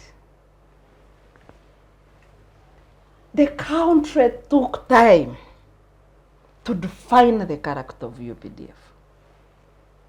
Article 208(2). The UPDF must be non-partisan, professional, disciplined, patriotic, and obedient to civilian authority. Signed, promulgated. Then you get a character with a record of social media hooliganism and put him in charge of that institution. Which one is that? UPDF. You are the people who defined it in Article 208. I can repeat. Disciplined, professional, non-partisan, patriotic, and obedient to civilian authority. Before you were CDF, you tweeted to attack Kenya. What is the job of the army? Protecting territorial integrity and national sovereignty. You promote him, maybe you like, because people are promoted based on good conduct. Yes, yes. So somebody tweets that they want to attack Nairobi, they are going to marry Italian whatever prime minister, they are demanding for Beyonce and Rihanna, all that nonsense. So you promote them because you are happy. Yes, my man. You are happy with their conduct. And now you promote them. They were the expelling US ambassador after taking a few whatevers in the night. You, US ambassador, leave my land. So that's the issue. Maybe they think we are trespassers on Uganda. Because on what conditions? When it goes beyond that, we need also to read Article 208 together with Article 98, 99, and 107. Why do I say so? Article 98, that describes the presidency, makes a president the commander-in-chief of the UPDF. Meaning that this one, I'm going to attack Nairobi, who is the mother of that and the father? Is a president. Leave around the biological relations that also coincide with what I'm saying. So, Article 99 says, for you to exercise power as a president, you must protect the Constitution. Then you come to Article 107, removal of a president. What are the grounds? Failure to do your work. Failure to protect the Constitution. and other elements of abuse of power. So the question that we should be asking, we should graduate from this notion of people who think citizens are trespassers in their country and look at the people who are supposed to supervise this organism. Are they failing or not? And can we maybe call for the resignation of the commander-in-chief of UPDF for recruiting wrong people to head the UPDF, but also failing to enforce the constitution? Thank you. You want to respond, or we get Joseph first? Joseph then? first. Yeah. You will not feel happy if I do it. No, I am very happy to pass.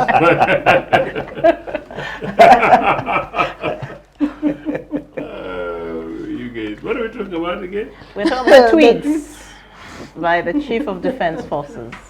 No, you know, I'm going to behead opposition. I am extremely disappointed, Simon. How can I pass? Actually, maybe to you? before Joseph talks, that statement of beheading opposition, this guy should be in court-martial. Yeah. This is what court-martial should be for. I actually thought that With the lawyers going there to defend him unchecked. No, he's a UPDF man. He has gone against the conduct. Yeah, yeah. He should be court-martialed. yes. Threatening a civilian. First of all, I actually thought that Twitter ought to have closed this guy's account because that is such a vile, scary language that I'm not sure would be normally acceptable on social media. I'm actually generally quite surprised that it's there and it's remained. When I saw it, it was more scary than the one of Elwell. When I saw the one of Elwell, I thought I was in a dream, you know, honestly. But then to the extent that Sarah suggests that these guys think that we are trespassers, it's not surprising that that's the level of impunity, and that's what's going into their minds. I actually genuinely wonder what's going on in Mr. Museveni's head and what's going on the heads of all members of his family. Is he in charge? And is possibly is in charge. And I genuinely worry. And Simon, earlier, twice actually I've suggested it here, that as the civic space, that I think this panel is important, that not only should we continuously seek to urge restraint, but we should also speak truth to power and deliver on behalf of the weak of the weakest.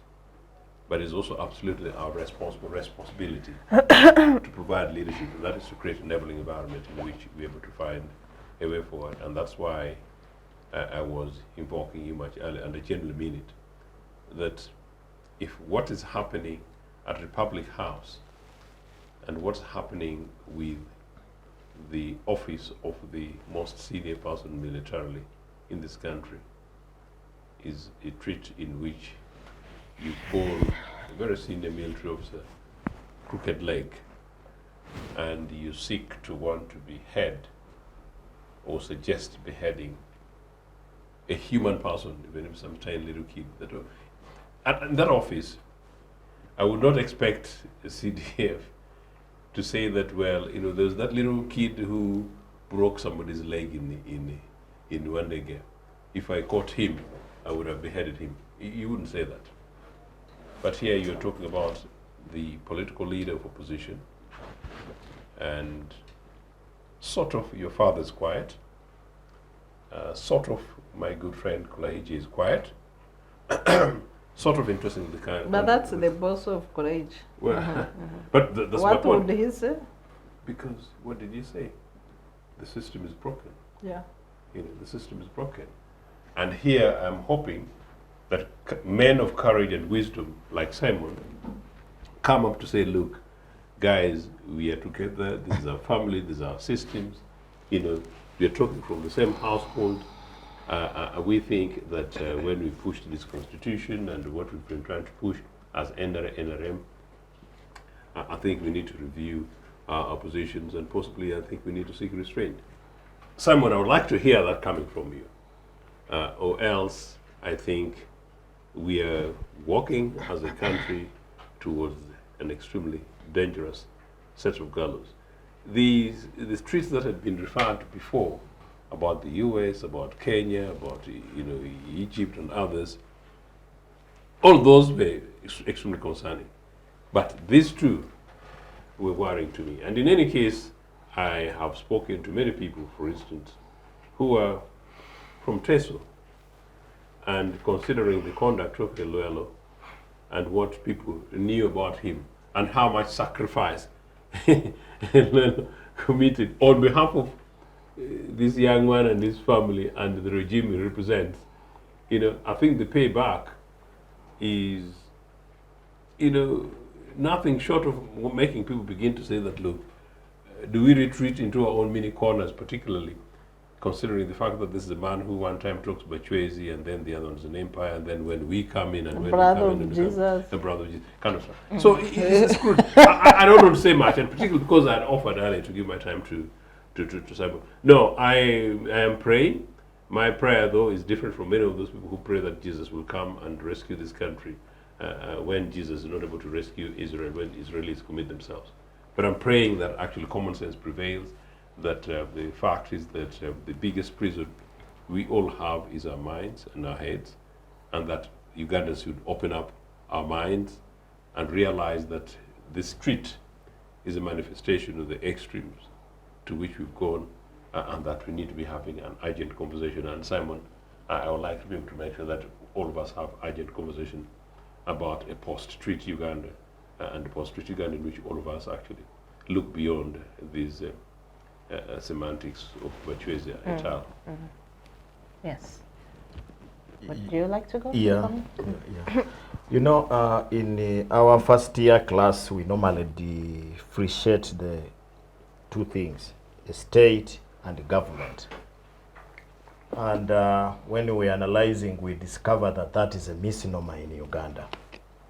A state is supposed to be different from government, because states are permanent, governments change. Temporary, yeah. So one is a hardware, another one is a software. Last year, Honorable Oboth, the Minister of Defense, had a small function in his place, and he invited the CDF as the guest of honor. And when the guest of honor stood up, was thanking the minister for working very hard, and he was commending him. I don't know whether this government has advisors, and whether ministers have advisors, and these CDFs have advisors, people who advise them to do their work. I think this is what is lacking in our governmentality in Uganda. So that when somebody becomes a minister, there is somebody professional to advise them on how they carry out their duties and their life. Under normal circumstances, a honorable minister of defense, who is the boss of the CDF, cannot invite the CDF as a guest of honor in a public function. So it breaks protocol. It breaks protocol because who should be inviting who to speak in a public event? Is it the CDF or the minister? And who should be commending the other for a good job and therefore needs promotion? It's like a student telling a teacher that you are doing very well, you are teaching very well, you need to be promoted. A student in a school. That would create a lot of problems. So why I'm saying this, supposing these tweets were coming from common Ojiambo, Nyombi Tembo right now would be up in arms, because he's the one who controls that. So many other people, police and the IGP. In fact, I would be in. Oh yeah. I would be already in if I. We have five TikTokers who are serving a jail sentence for just simple jokes on TikTok. No, there is Isiko, a man who just saw a beautiful MP and said, MP, where are you? I would like to speak to you so that if possible, I marry you. This man was taken to court, and if it was not human rights activists, even bail had been denied to him. But this is what I told you when I was beginning to talk. It was not a court martial. No. This is what I told you at the beginning. We are discussing abnormal things as if they are normal. These are abnormalities. When you see a minister inviting a CDF as a guest of honor in his functions and the other person speaks last, you know there is a problem. Nyombi Tembo is supposed to make sure that we are disciplined because he's the leader of that place. But do you think Nyombi Tembo can sanction the CDF? Nyombi, poor Nyombi Tembo. Lastly, we have just 9 minutes. when you look at killing someone, at first I thought it was a joke. Fake news. Yeah. I thought this is fake news. These are people just concocting the thing. Until I saw the Minister for Children. Is it children or youth? This Balam, youth and children. Both. Congratulating and saying, Commander, my leader, that is the best thing. I support you. So I also went further and checked, is this his handle, Twitter handle? And he was the one. Yes. This is a minister. And Do you know the minister is the boss under normal structures of government? Yeah, as you said. Right now, Baramu Barugahari is supposed to be the boss of the CDF because any minister is above the CDF. Yes. But he's saying, my commander, thank you, chairman, thank you. So we are in an abnormal society, and so many abnormal things are going to happen. Where, for example, you will find, I told you as I end, if you go to a police station right now, it is not clear who mans that police station. You will find the LODU seated here and a police officer seated here. A police officer is telling you this, LODU is speaking in Swahili saying, Apana hivyo. And they are going to follow the one of LDU. We are in an abnormal situation. Thank you, Robert. Ambassador. Thank you very much. Earlier on, we spoke about whether we are speaking facts. And my Dr. Mulongo, Ojiambo, insisted that we were speaking facts. I want to challenge anyone who has been to court martial as a civilian, an advocate of that, and was referring to the chairperson as a Afande. I know this is commonly used to talk to the senior person in uniform. And in Uganda, because we like to associate and speak and refer to the military with some degree of affection. So anybody in uniform, you say Afande, Afande. But Afande is, I think, has an origin from the Turkish language. It's Efendi, meaning boss or big man. And it has percolated to Swahili to mean a senior person or officer. Forgive me. First is that it is true that tweets that you have referred to can be very disturbing. And as I did say about the loss of our colleague, the Honorable Sigrinya, whether they had been confirmed, and you did confirm, that yes, it has been officially announced. I have been trying to find out who the handler, whose handle is the X, and the name of Kainerugaba. But I failed to confirm whether it is him. Have you seen that description? This is describes the CDF, official yes, handle of yeah. the CDF, Yeah. and it's a verified account. Anyone can say that, but I'm saying I have personally not been able to. I know we have the official handle of the CDF, and it is run by what you call advisors, by those officials who work with and consult the CDF. And I know it. This other one, when you ask and check, people neither confirm nor deny. It's just there. So to be very certain about this, I rather that I would Abstain. I would go for the official X handle of the CDF.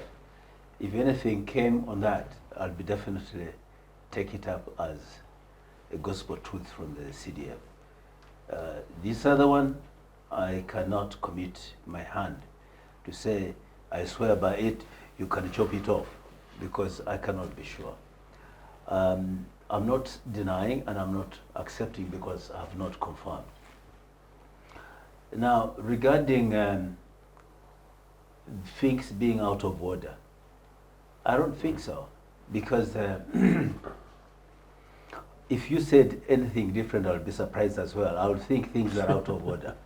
If, for example, Commander Dr. Ojiambo Mulongo means a big man in my place, in case Sarah did not know this.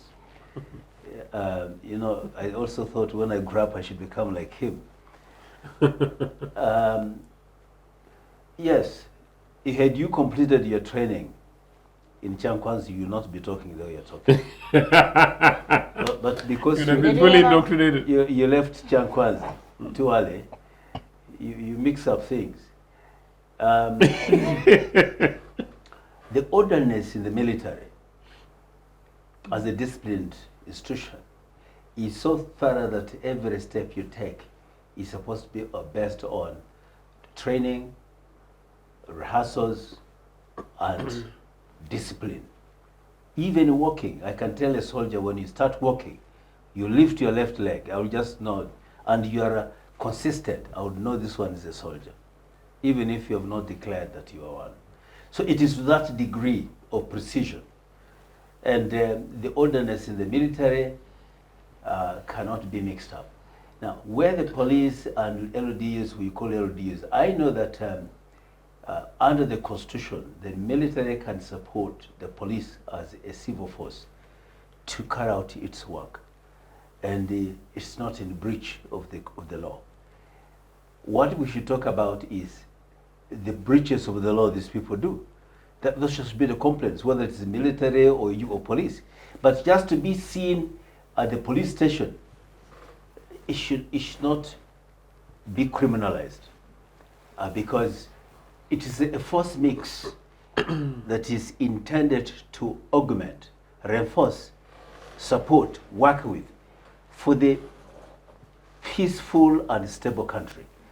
And that's why from here, even if you attack the CDF or attack Mulongo or attack Dr. Sarah here on media, you go home peacefully. Oh. Yes, because those people are trying to ensure that you're peaceful. And this force mix is a matter of security strategy to enhance security as such. So to me, we should complain about... But we have seen in the past a lot of people actually, just like Sarah talked about the TikTokers, but prior to even TikTok, Dr. Stella Nyanzi and so many others actually had to go to jail for what? Computer misuse and so on, abusing the... Yeah, well, so, yes. And they did not threaten anyone with death for that, just for record purposes. No one was threatened with death. No. I said if let this uniform, because they're mixed, is LOD as he said, and police. Okay. I'm saying let's talk about the offenses they commit, but not because there is a force mix. This is what I'm saying. Two, if of course the Dr. Nyanzi and others committed crimes, the law is there to take its course. So I don't think it's because of the force mix. No. I was talking about the social media comments. The CDF cannot commit a crime. So in this case, no, I didn't say he cannot commit. I'm not saying that. I have not said that. I'm just saying the force mix. I'm the one to say. Yeah, but you are just speaking in my conversation, and I'm saying that it is not true. I also want to say that the government is running its affairs, as I went up, in a manner and in accordance with the law. The law as the supreme law, the constitution, the laws of parliament, and also we have district councils and municipalities also issuing ordinances and so on, and LOC3 is also issuing bylaws. These laws govern our society, and we're supposed to conduct ourselves. If there's any breach of it, we have every right to complain, or every right to challenge the misconduct. So to that effect, really, the fact that if someone has breached the law at the traffic light, it doesn't mean that the whole hell has broken loose in the country, that things have gone haywire. It doesn't mean so. What it calls for is for us who think that we have had our rights injured to rise up to occasion and complain. And this space is there. We have civic space like where we are now because the constitutionality, the laws of this country provides for the civil space to have its own purpose, its own objectives and role in society. So if it was haywire as described, it wouldn't be history here, where the citizens chat show is operating freely.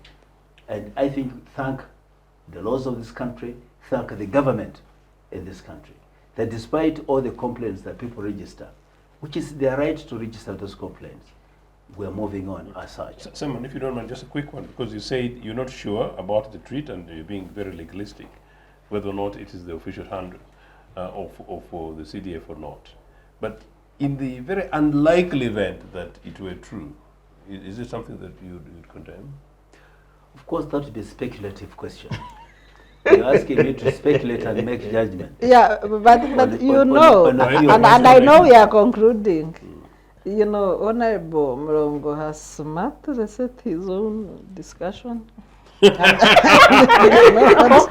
want to know other submissions, but it's okay. We can. I actually wanted to come and say I appreciate the difficulties that many people in your position have.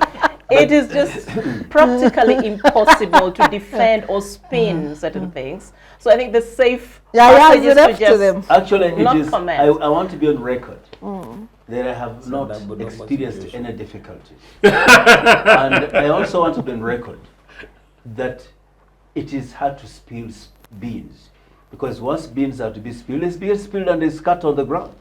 So really, there's no difficulties as such. I just want to say that the colleagues had all the liberties to say what they said and smear a picture that was exaggerated about the affairs in this country. And that's why I conclude on the note that each one of us is playing a role according to the law. The civic space is playing their role. Human rights activists are doing their role. And so are institutions of government. Where there is anybody in the breach of the law, it is only right and fitting that complaints should be raised. And I'm happy that my colleague who could not complete the training is able to condemn things which he would not have condemned if he had completed the training. But this is part of the rights of citizens in this country. Back to you, Madam Moderator. Thank you very much. I think it is funny. It is funny, but this is a very serious matter, because in dodging to actually call the CDF to order, I don't know if calling to order is the right word. Basically, pointing out his mistakes to him, that look, you are not doing what you're doing is wrong. And as CDF, we expect a certain level of maturity and responsibility from you. I don't know where that leaves us as a country. It certainly does not leave us in a good position. You know, and unfortunately, I don't know who has to actually do this difficult job that people like Simon and many in the NRM cannot do, because just the fact that you cannot say that this is his Twitter handle, you see what and it is wrong, what he is saying is wrong. No one can actually come out clearly and say, look, this is wrong. Not in the army. If we're very sure that he is the one, we can talk to him. Let him close it down. Like we can talk to him. Let him close it if he's not the one. Yes, but for you to want me to condemn a gentleman who is addressed to the handle is not clear, it's not correct. Let's be perfect with what you're doing. If we are very sure, cocksure, not because Sarah is saying, and she said it is verified, I don't know what it means she used to verify. Yeah, I don't know I whether- will show more and so- light on that. So to me, I think I want to speak with fact. I cannot come here and then condemn my brother Ochieno here on something I'm not sure that he has done or not. So, you know, I've worked before in institutions where you receive information. You write 4 reports about somebody, different people writing about somebody, and each one of them describing somebody very differently. Now, if you have to take action, because the first one I said, Simon is an angel, this one is, he's the devil, another one is an archdevil, another one is a small devil. Which one do you act on? Is he an angel? Is he a devil? We have to be very sure. And I would like to say this. You know, the circumstance surrounding the person of the CDF, you think nobody can talk to him? The way you're talking, it's like we are wondering. It's like he's beyond the discipline. He can't. The CDF is report to someone. The CDF works with some Reports people. to his father. No, just a minute. Not just that. The CDF, I know in terms of command and control, he reports to the commander-in-chief. Administratively, he has the minister, and also around him is a body of officers, senior officers he works with. So to say that he's just free to do anything is not true. And I have to tell you that I have been to the general headquarters. I've seen the activities that go on there, where the interactions, engagements, meetings, agreeing on certain things to be done and not to be done. He also has to put in his word on things and persuade. I've seen him trying to persuade, to have things done his way. And there are also times when the others override his word. So I don't think he's just there to do bad things and he's untouched. You're painting the wrong picture of that office and that officer. Please. Just for the record, when the same handle, by then it had a description of official Twitter handle It still of does. the Commander Land Forces. When the same handle tweeted that they want to attack Nairobi, the Commander-in-Chief, who is the president, And the father. on official blue letter, apologized to the people of Kenya. So are you saying the president acts on ghost account? What I'm saying is that I'm not sure that that's the same account, the same handle, and the same person. I'm not sure. The father acted. Official Uganda-headed paper coat of arms apologizing. With the technology. So I'll just this respond. handle is named Mhozi Kainerugaba at M Kainerugaba, official Twitter account of General Mhozi Kainerugaba, Chief of Defense Forces, bracket UPDF, and SPA stroke SO. Why do I mean when I say it's a verified account? So when you go to Twitter and you want to protect your account, it has a blue mark. The process of getting this blue mark, you send your national ID, you send your passport, you send everything in these names, and your account gets verified after process. So when I say it's a verified account, it means somebody sent their national ID in these names. The issue is not that. The issue is that it's very easy to duplicate this count. Okay, so sorry, yeah, just finish. And because of that, we have to be very sure. Nobody's fearing to tackle this, but we want to be very sure that it is. And I would like to leave it at that. Because people can duplicate handles, people can actually insinuate to be. So much times you find a very similar typical handle, but it's not. So I just want to be very sure before I can commit my point to it. And we need to actually. Yes, I indeed. want and maybe I could even conclude. I could actually use as a conclusion. I respect Simon's position, and I'm not sure I'm going to push him beyond where he's sort of concluded on this matter. All I want to say is that I'm just concerned by the extremes of this gentleman, the excess and apparent impunity, manifested by his conduct, the tone and the dirt really involved, and the fact that his father is able to do nothing or can do nothing, and in fact my good friend Jacob, who is the supervisor, administrative supervisor, is a friend of mine. Jacob, both a decent guy, but seemingly when it comes to this family affair, he's not able to do anything. And for that, I also understand him, because it is basically a manifestation of the mess we have as a country. I just want to ask that political party leaders, because that's my surprise, Judith, that political party leaders do not seem to have taken this matter as serious as they should have said.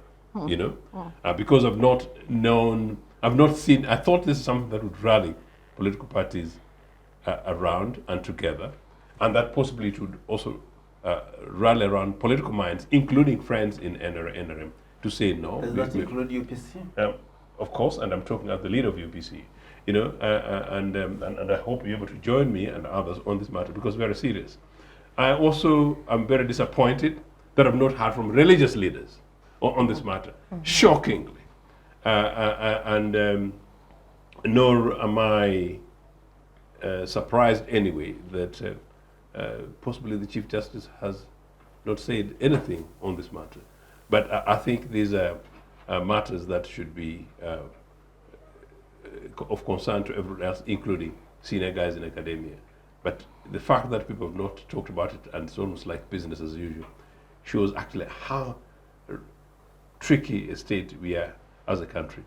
A tweet from a CDF threatening, and I repeat as it's presented, and referring to an official leader of the opposition like this. Not 40 just years referring, threatening to behead. Basically, 40 years after, 45 years after Idi Amin, and 40 years after a regime that went to the bush allegedly to bring in a rule of law must be condemned in the strongest possible terms.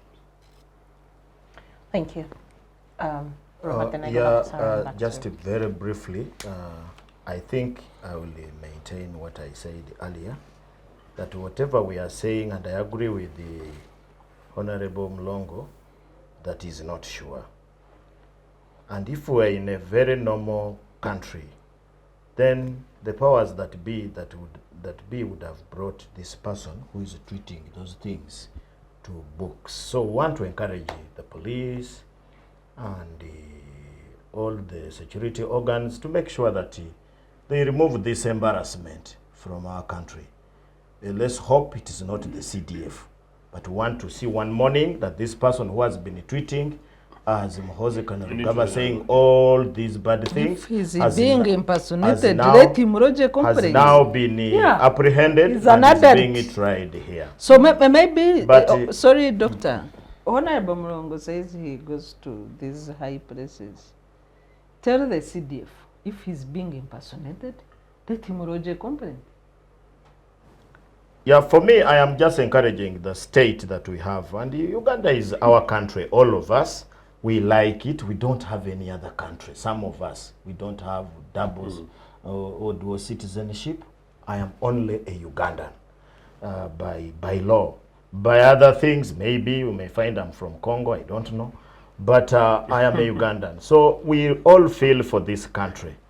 In a country where somebody purporting to be a CDF is threatening to behead another person who is known, supposing that man is beheaded tomorrow, what will we say? Who will be a First suspect, yes. So it is a duty of the police to make sure that that person threatening violence should be put to book. But what I know, in this abnormality, nothing is going to happen.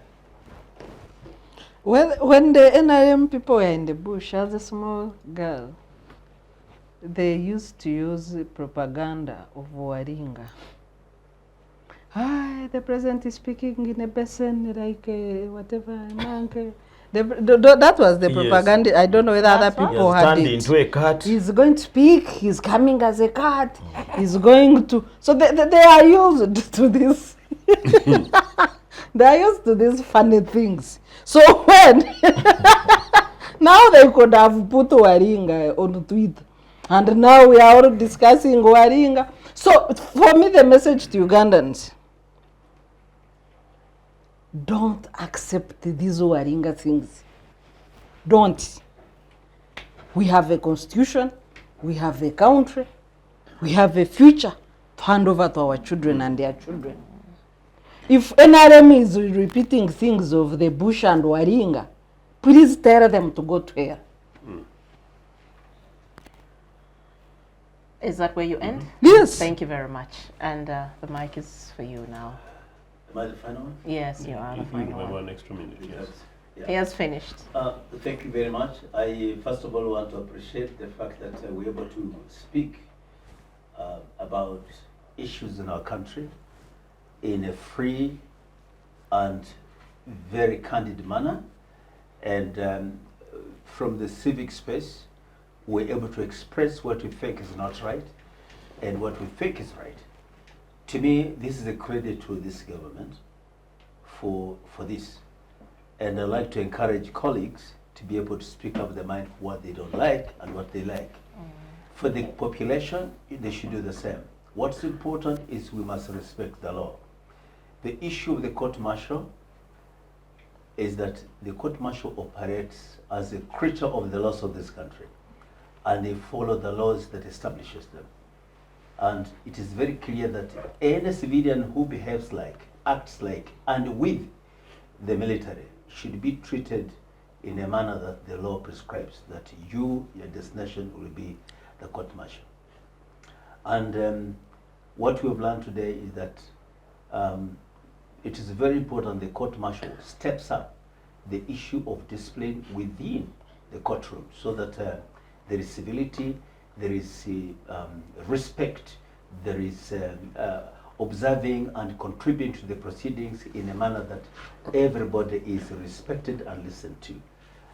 That's very important. And I also want to thank colleagues for really speaking out what they did, because it is your citizenry right to speak so. And my brother, who only borders with Kenya but cannot be a Kenyan, just like me, we're Ugandans and we must be seen and act according to what we believe our rights require us to be. Thank you, moderator. Thank you very much, Ambassador Simon Mulongo, Mr. Joseph Ochieno, Dr. Sarah Bireete, and Dr. Robert Ojiambo. And with this, we come to the end of this edition of the Citizens Chat Show. We've been talking about the trial of Dr. Kiiza Besigye and his colleague Obeid Lutale, and the arrest of Csl Eron Kiiza, as well as the controversial tweets by the Chief of Defense Forces. My name is Judith Atim. Thank you very much for being a part of this conversation. Chat Show returns next week, same time. Until then, bye.